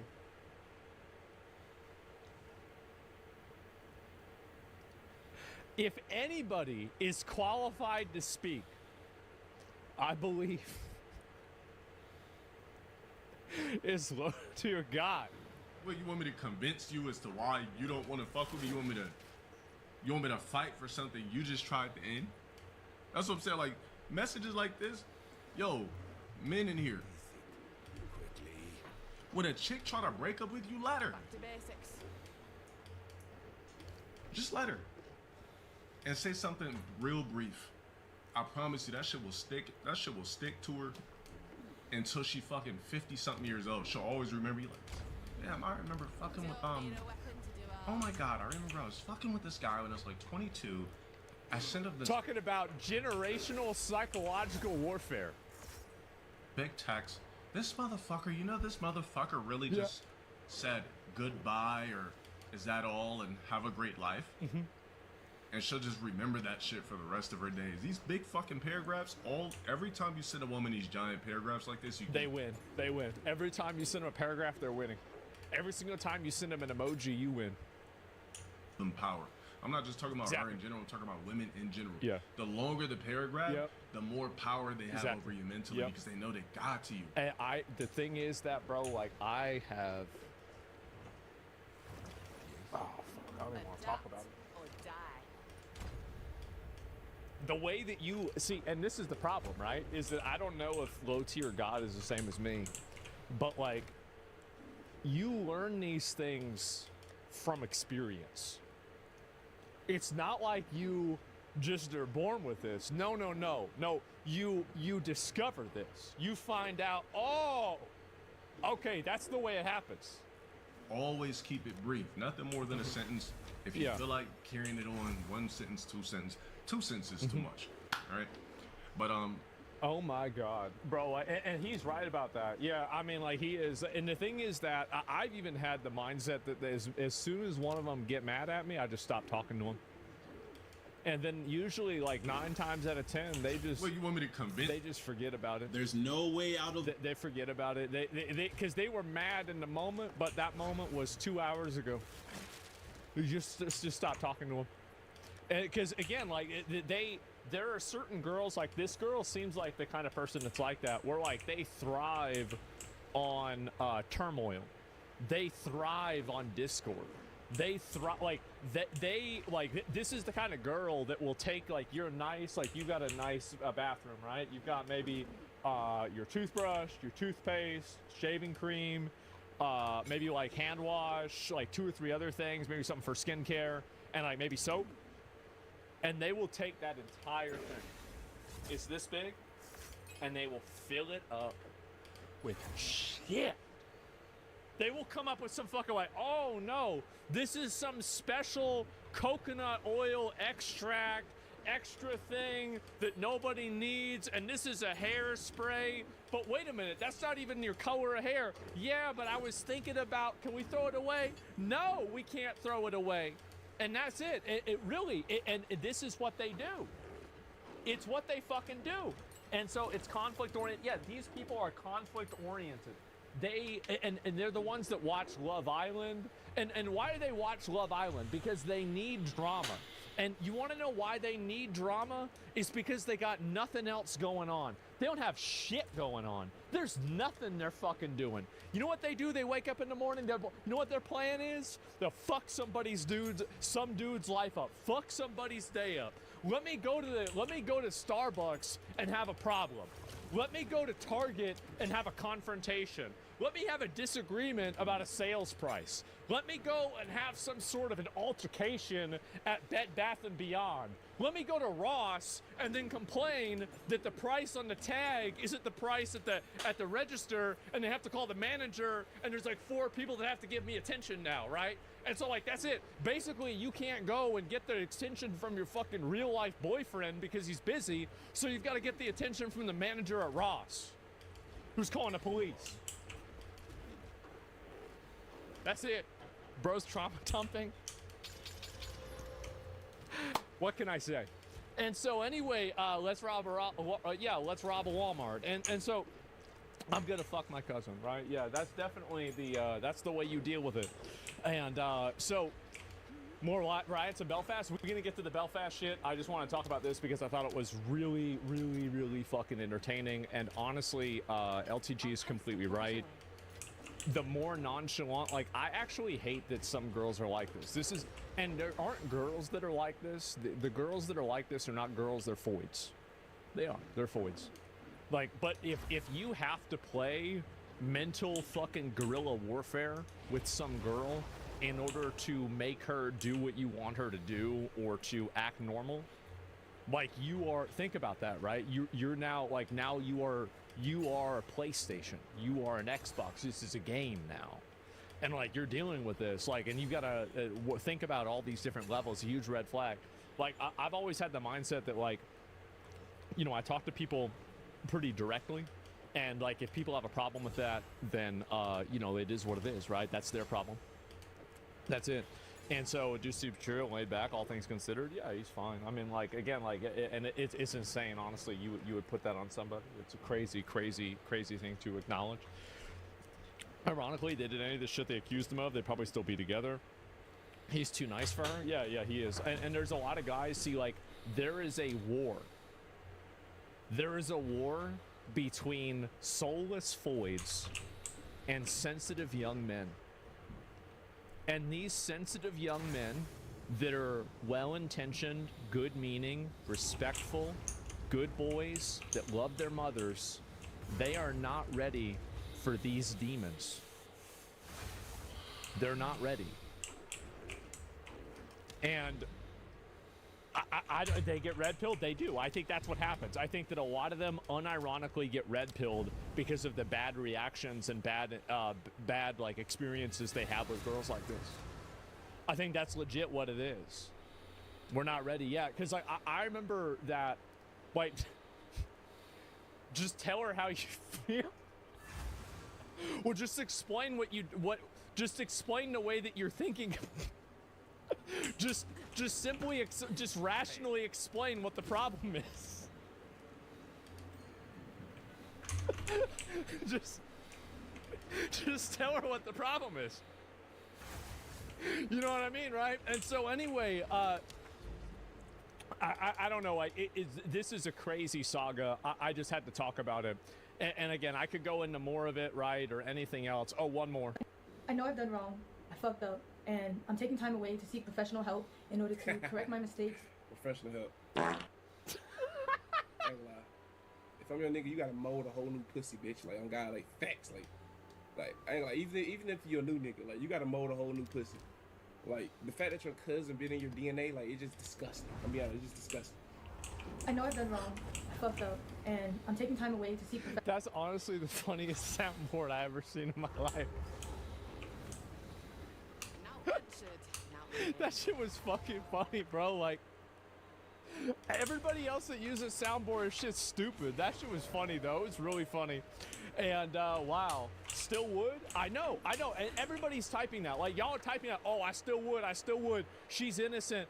You know, like, if she fucks her cousin, I hope I'm her cousin, right? All this stuff, like, that's the thing. All she should have done, she should have doubled down. She should have doubled down, post bikini pictures. She could have. She could have totally, like, she could have taken this L and turned it into a W. Not a W like a win, a W for, like, what the fuck. Like, damn. So she got exposed for that, and now she's posting bikini. Oh. Oh, wow. Right? That's a lot. And W for Wincest? Right. And so anyway, like, I don't even know what to say about this. It's really, it's really crazy for me to look at. It is just too much. Advertise to OnlyFans? Yeah, I'll see if there's any more of these to look at. But that's really been about it. And crime herself, sugar daddy. One more. Guy who sells. I had sent this video to a friend. By the way, she sent this to the guy who sends her every single dollar she had to her name. His name was X. He basically was a sugar daddy that she didn't really talk to me about. She would FaceTime him at times. I really wish I knew what they were FaceTiming about. Maybe it was some cousin shit. I don't know. But yeah. I wonder. A lot of times she would say this is her friend, but nah, it's X. It's her sugar daddy. Because you know why? Because he would often pay for her Ubers, pay for her rebookings if she missed a flight, pay for all of that. And because you were stranded at the airport, you know what you did? You called me so I could pay for those flights. But even if you didn't call me to pay for those flights, you had other people paying for you. Your mod manager, his name is X. I don't know who the fuck he is, but I would go to your Cash App and you had thousands sent to you. And meanwhile, I'm working my ass off. You had money. So she trying to kill herself while she got simps just dropping bans on her like crazy, fucking her cousin, making up a bucket list of every fucking episode in Game of Thrones, and at the same time making up bullshit about him. Are you kidding me? What? No, she don't mean XQC. He would not do that. On the side, he would never do. He's a good boy. You just don't even help. You just, I don't know what it went to or what you did with that money, but you just had money coming in from multiple other guys. And I'm guessing that's why you're saying that you didn't even fucking like ask me to help you because you had money from other guys. The whole time you was asking me, you was asking me to buy you food, you asked me to buy you this, take you there, buy you flights, take you to Universal Studios, $2,000 trip by the way, pay for everything, flights, everything. Wow. My truth. Bitch, you fucked your cousin. You slept with your cousin. I'm here to tell you right now, we don't care. Let me tell you, we don't care. Jerry, I love this. You took accountability. Might see a tweet. I'm not a good professional. I don't know who this is. This is a 48-minute video response. I can't read that.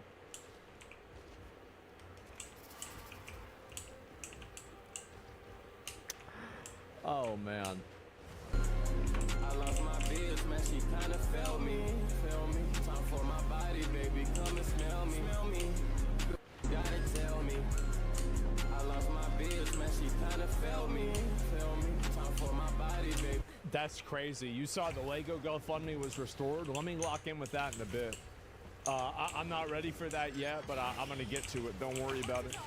Oh my God, I really just don't even know what to say. His bitch fucked her cousin, then she gets caught by her boyfriend and exposed. She tries pulling the rape card on him. Oh fuck no. That's a crazy. Damn, bro, like, wow. We are nothing like me, because I know there's a lot of people out there who are just like me. Damn. Her cousin's POV while making this video. Jesus Christ, man. Like, 12-minute defending herself, cracking her cousin. Yeah, I mean, it's just bad, man. It bitch needs to be put in jail. I think that, honestly, the world has a way of working itself out. It does. It has a way of working itself out, and this is just another situation like that. And anyway, yeah, I just want to talk about that. I saw it yesterday, and man.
This is all we have.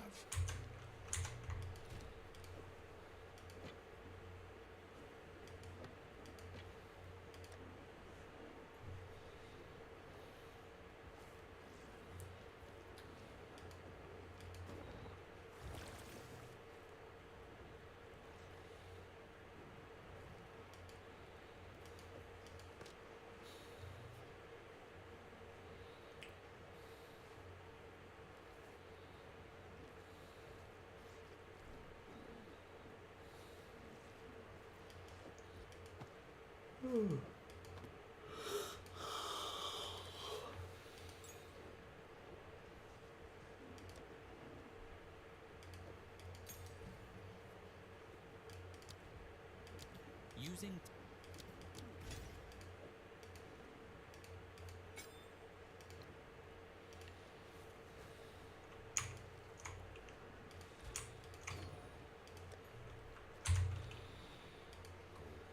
These are outside. I will make use of this. Go.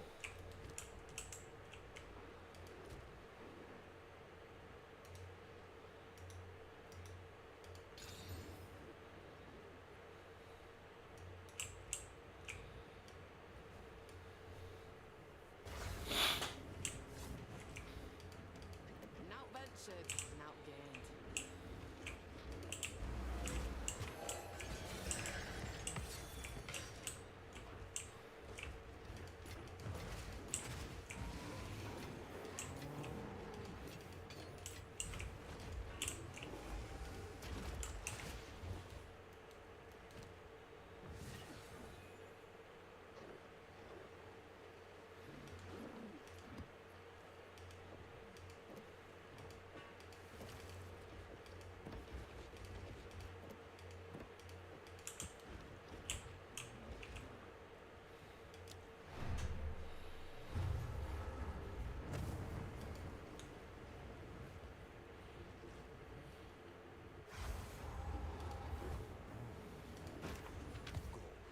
How can I help?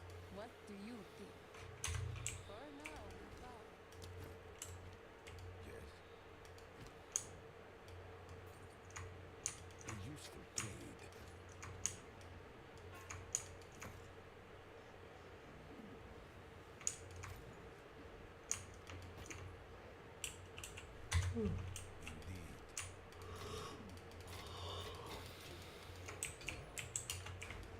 hello.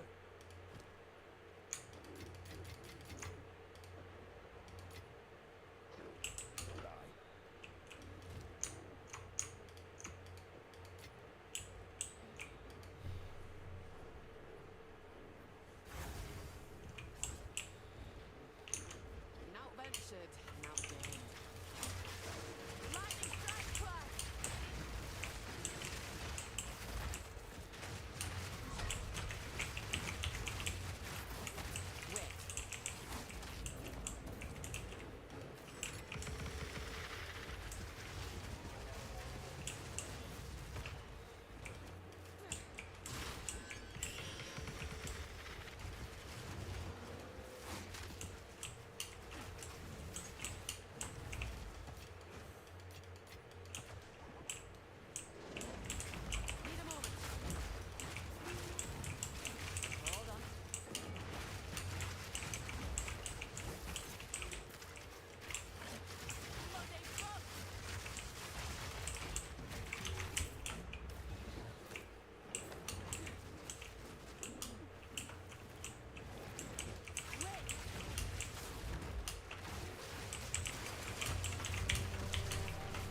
expected.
I am up ugly.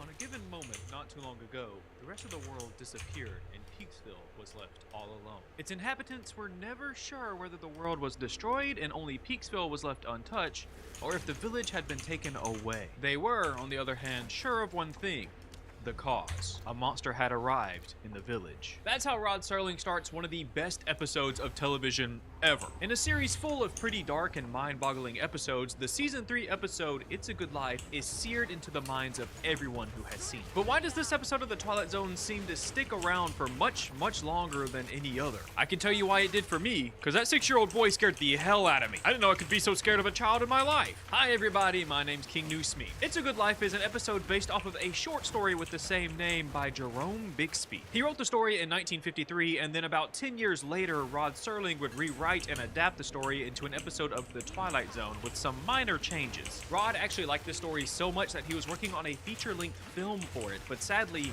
he passed away before he could make the movie. He felt like technology had advanced enough to where he could make a proper adaptation of the story. You know how awesome that would be? And normally with my videos, I would go down and break down the story alongside with the episode, tell you the differences and everything. But my great friend Crowmudgeon made a video breaking down the story itself, so if you're interested, you should definitely go watch his video on it. He explains the story way better than I ever could, I promise. It also gives me more time to focus on the episode and not having to mix and match things, you know? Today we're going to be looking at all 3 adaptations of the story. Yes, there are 3 of them. Everyone knows the original Twilight Zone episode and the Twilight Zone movie adaptation, but not many people know that there was a follow-up story or a sequel in the 2002 Twilight Zone series called It's Still a Good Life. So let's break them down and hopefully figure out why the story is so popular even today. We have a lot to get to, so let's quit yapping and hop to it. It's a Good Life is the 8th episode of the 3rd season, and it was directed by James Sheldon, who directed 6 episodes for the show. But of course, this is his most popular episode. Although I do like A Penny for Your Thoughts. It's an underrated gem in my opinion. But first, if you haven't seen this episode, or the adaptation,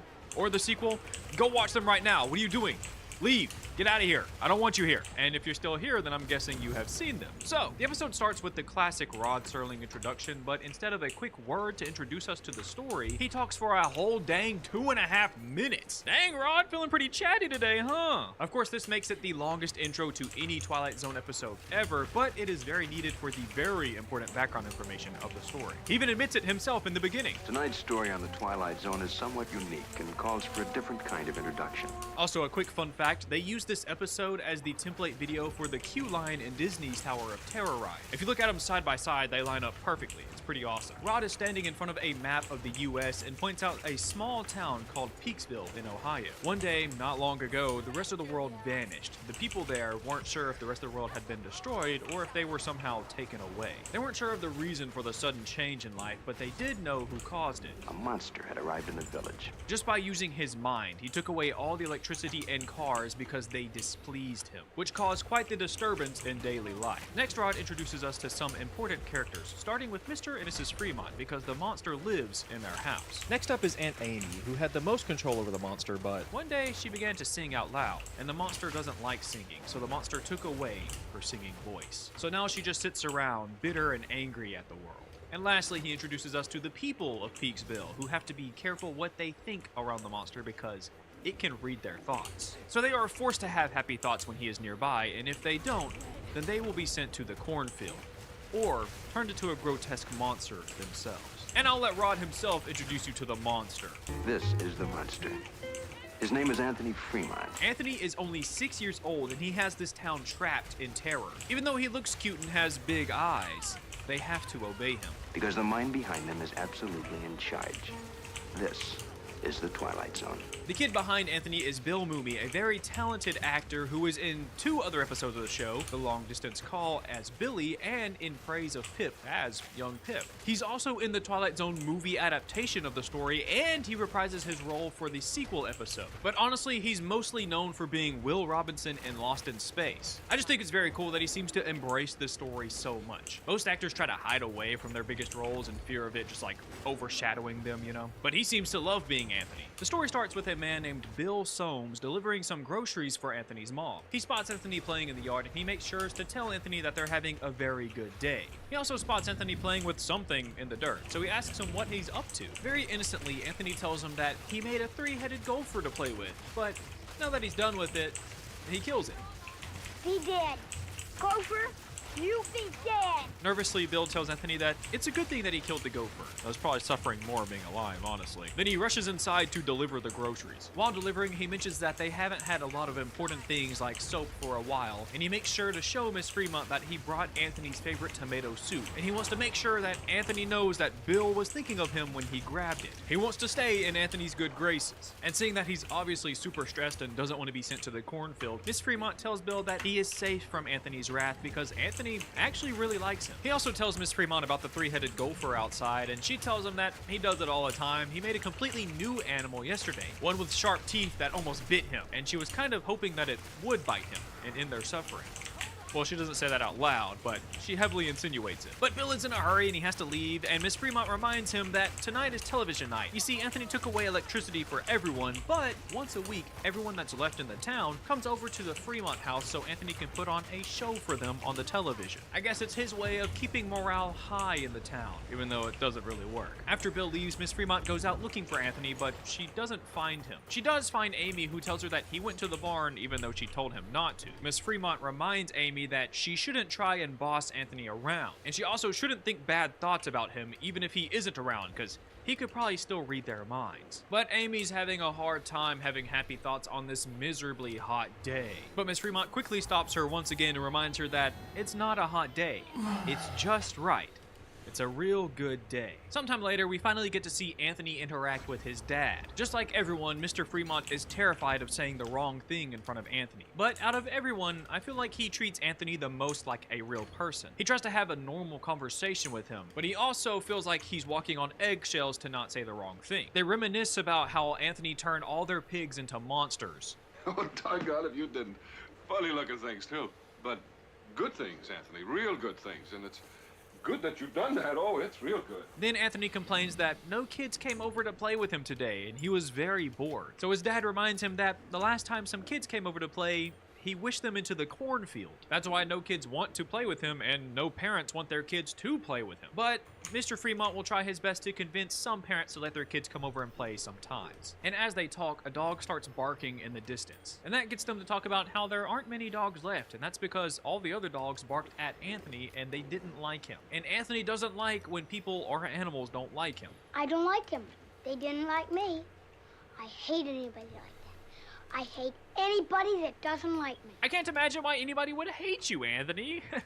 Please let me keep my cats. And speaking of people that don't like Anthony, Anthony begins to reminisce about a time a guy thought that he made a mistake by getting rid of all the cars and power. Someone calling Anthony out angered him so much that he set the man ablaze to die a painful death. And as Anthony retells the story of killing the man, Bill's dog continues to bark louder and louder until Anthony has had enough and wishes the poor pup into the cornfield. Which breaks the heart of both of his parents, but they aren't allowed to be sad, so they console each other with a hug while saying, Yes, it was a real good thing that he done that. It was a real good thing. Having to hide your sadness must be so exhausting, you know? I can't imagine the mental state of these people right now. Finally, it's television night and everyone watches in silence and disgust as Anthony shows them footage of a couple of Triceratops fighting and maiming each other. Which I'm sure is horrifying to the people watching because they've never seen something so horrific, but it's really funny to me. Just seeing these faces, they're like horrified and then it turns to a claymation dinos slowly pushing each other. Like imagine if you teleported this group of people into a theater that was showing one of the Terrifier movies. They might actually have a heart attack. Actually, a little fun fact about the scene Anthony is showing on the TV, it's actually from the 1951 movie Lost Continent. And when Anthony gets bored of watching dinos kill each other, he just stops showing it. That's all the television there is. Thanks, man. Maybe next week we can watch an episode of The X-Files. Even though everyone looked utterly disturbed and disgusted just 2 seconds ago, they all clap and tell Anthony that his television is much better than the old television. But now that the show is over, they can give a birthday gift to Dan, one of the residents of Peaksville. His wife Ethel gives him a Perry Como record. Dan is more than happy to have some music to listen to, and better yet, it's from his favorite musician before the Dark Ages came back. Dan asks if he can play the record and looks over to Anthony for approval, but yeah, let's take that as a no. Dang, Anthony, you have to give him the stink eye. Jesus. It obviously hurts Dan that he can't play his record here, but he still tells everyone that it's good he's not allowed to listen to his vinyl here. It's very good. But luckily they are going to hear some music tonight from a very talented resident named Pat Riley, who was played by Max Showalter, a great actor but also an actual musician and composer. So there's a really good chance that he is actually playing the piano in this scene in the show. As Pat plays the piano, Dan drinks away his sorrows until he is so drunk that he accidentally makes a noise during the song. Don't make any noise when the music's playing.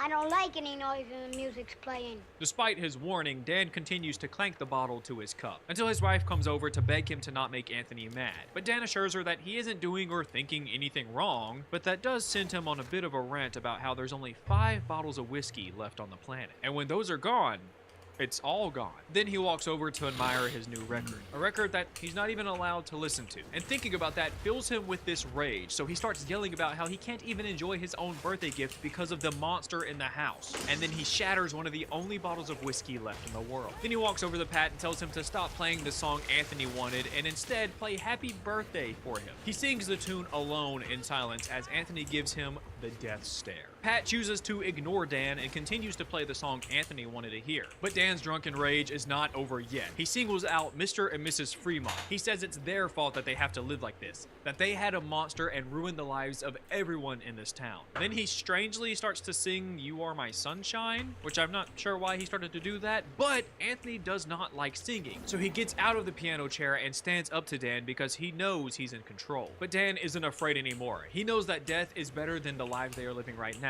So he taunts Anthony. He tells him to think about him, think bad things about him. And Dan hopes that maybe while Anthony is focused on him, someone will take the opportunity to kill the kid. Would somebody take a lamp or a bottle or something and end this? But sadly, everyone is too cowardly to actually stand up to Anthony. His Aunt Amy strongly considers doing something, but she too is too scared to stand up. And in one last cry for help, Dan begs everyone to end this kid's life and save him. But no one steps up. And Anthony says the iconic line, You're a bad man.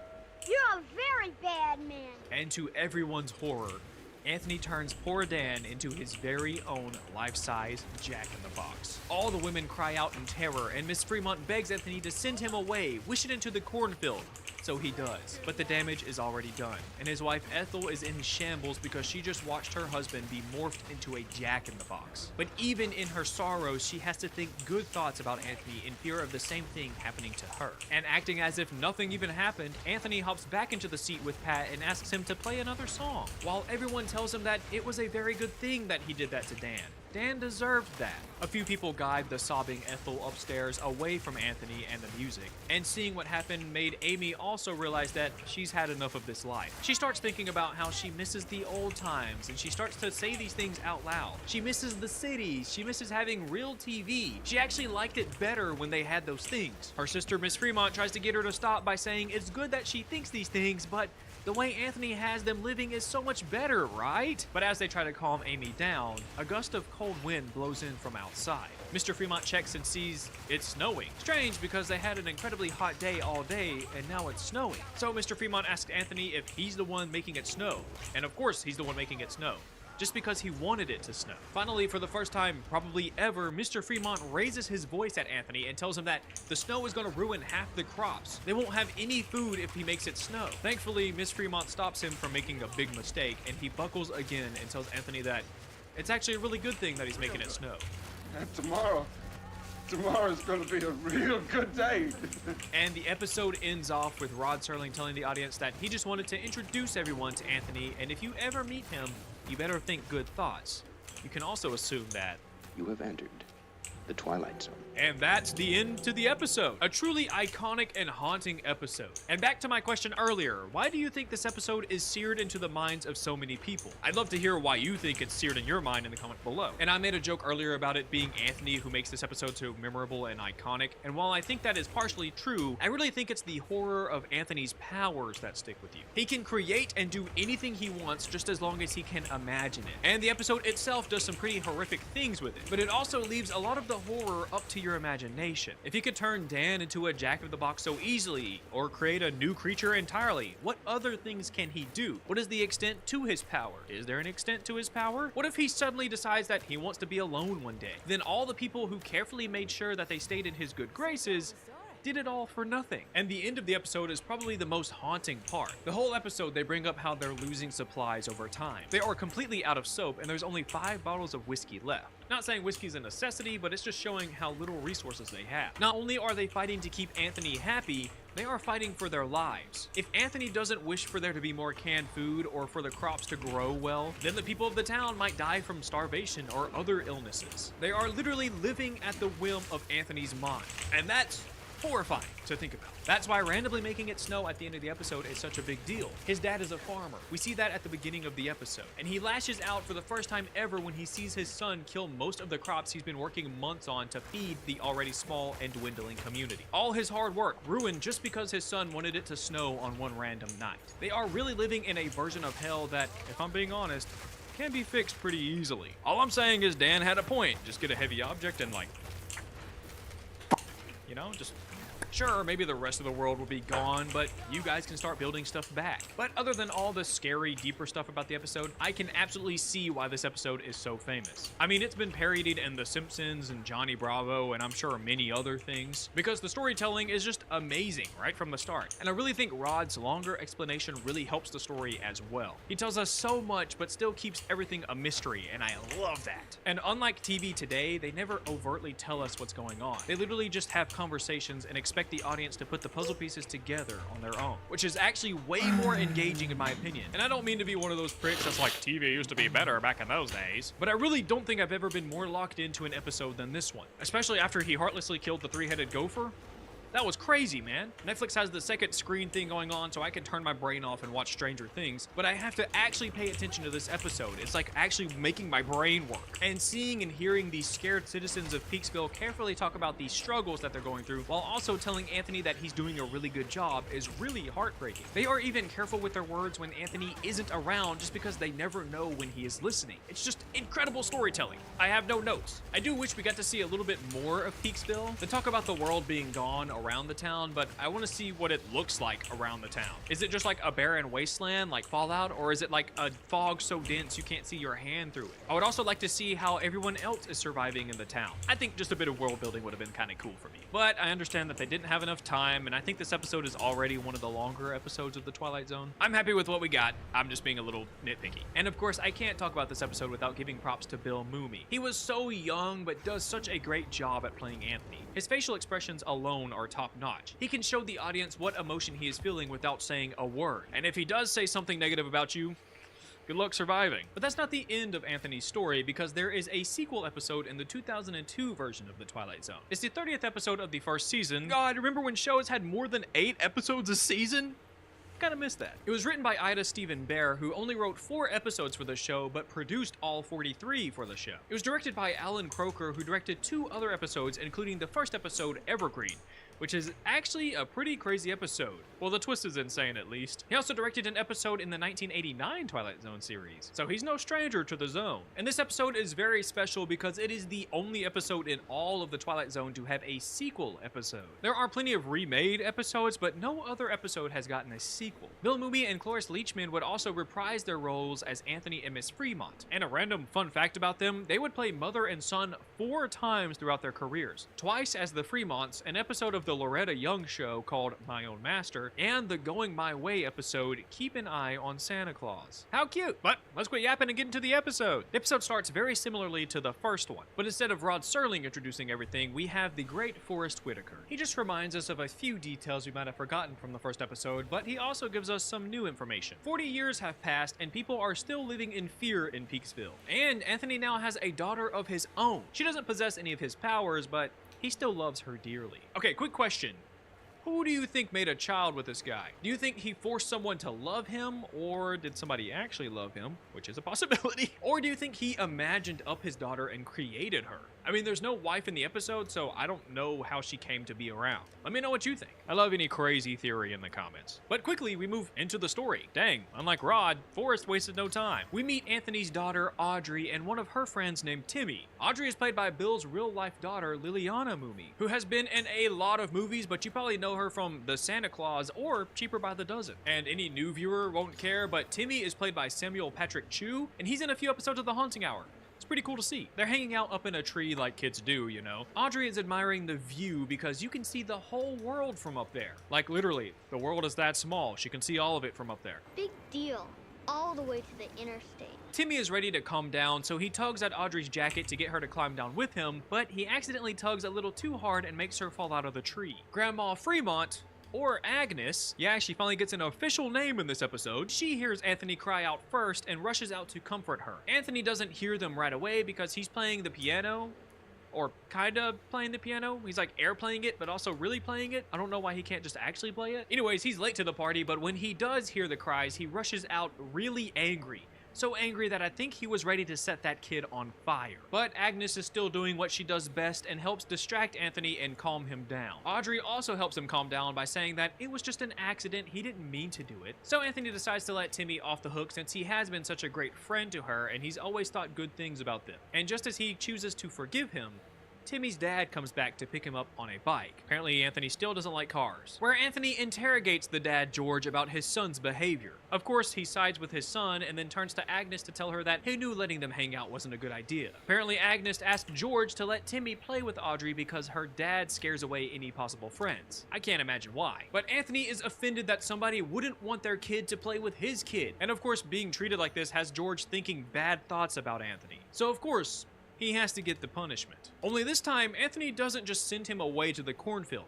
He sets him ablaze. He literally kills George in front of his daughter and George's own son, and he looks so happy doing it. After Agnes begs him to send the man away, little Timmy just has to walk home alone and keep thinking good thoughts about the Fremonts in fear of being treated like his father. Cut to some time later, and Audrey is still mad at her dad for being the reason she won't ever have any friends. Agnes quickly stops her bad thinking to remind her that she must think good thoughts about her dad.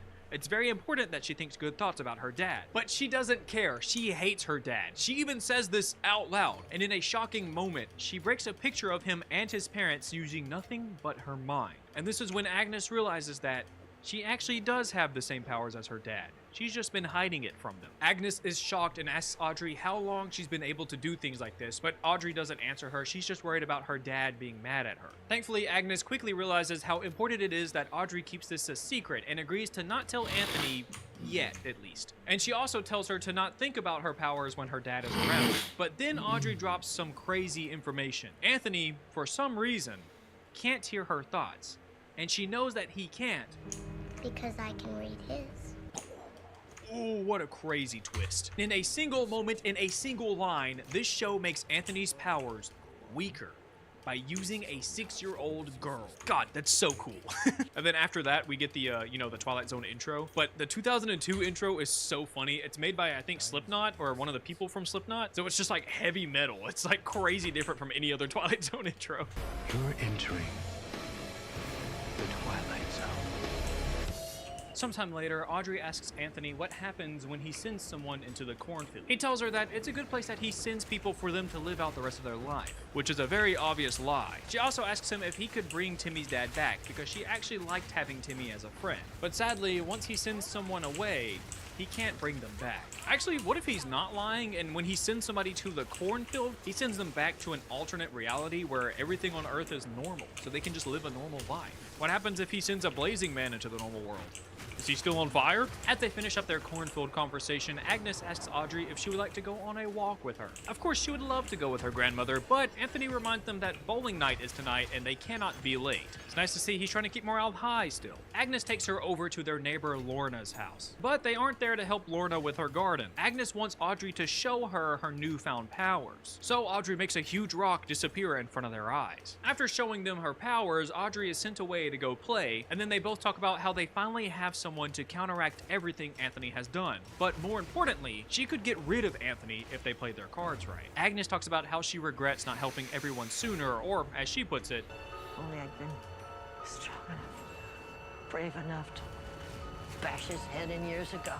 hey man, Dan gave you the best opportunity to do that. You had your chance. But because of her cowardice, so many people have been hurt, and so many more people will be hurt. Like Lorna's husband, and even her husband. Yeah, apparently Anthony sent his own dad into the cornfield. Maybe it was after he yelled at him for the snow. But now they have the opportunity to get rid of him. But the hardest part about all this is somehow convincing Audrey to kill her dad. Later that night, everyone in town is watching Anthony bowl. Of course, everyone is too scared to play against him, so he just does it by himself as everyone watches. And he always bowls a perfect game.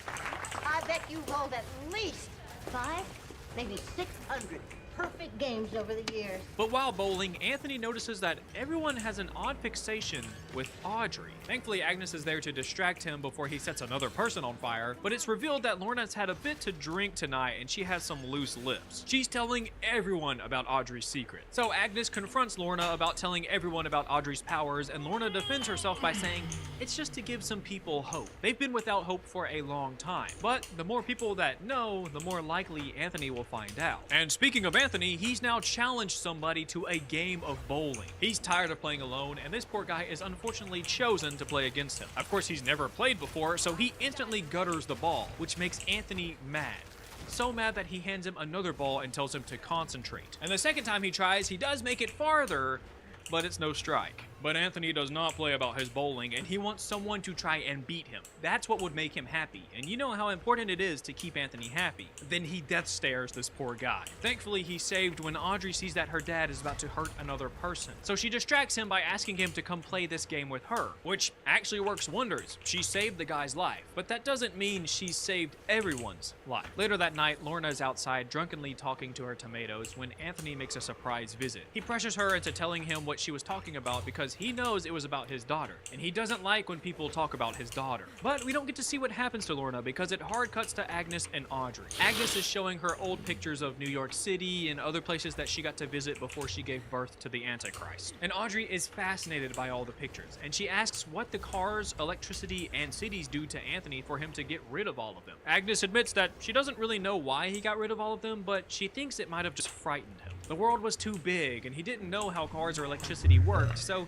he just got rid of it. I think he just planned on controlling the whole world, and it's much easier if the world is just a small town. Agnes then shows Audrey an old picture of her grandpa, Mr. Fremont, and a watch he had gotten her for their anniversary. It's not here anymore because one day Anthony was late for dinner and she got a bit annoyed at him, so she showed him what time it was, and in that moment, watches didn't exist anymore. Audrey doesn't like seeing her grandma sad, so to cheer her up, she brings the watch back from the cornfield. Now it's official, Audrey is more powerful than Anthony. She can bring things back from the cornfield. He can only send things away, but she can bring things back, even if it's things she's never seen before. Well, I guess she saw it in the picture, actually, never mind. And just as she gets her watch back, Anthony comes home to question Agnes about the secrets she's been keeping from him. He assures Audrey that he doesn't intend on hurting his mom, but He knows that he can't trust her or anyone else in the town. But the cat's out of the bag now, and it seems like Lorna told Anthony about Audrey's powers, and he wants to see them at work. He asks Audrey to send away his mom's precious photo album. Okay, that's just mean.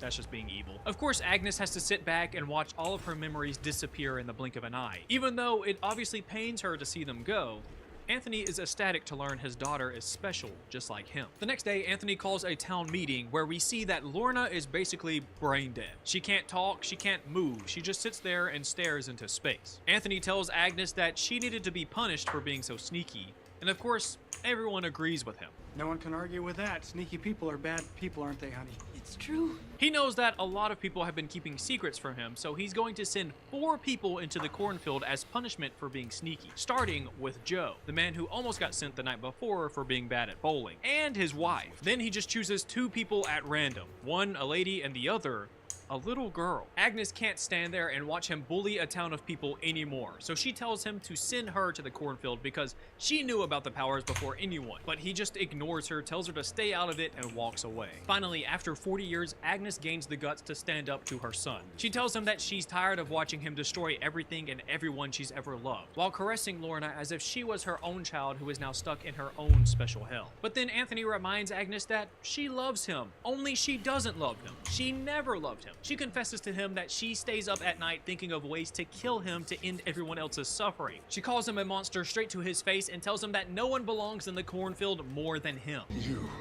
are a bad man. A very bad man.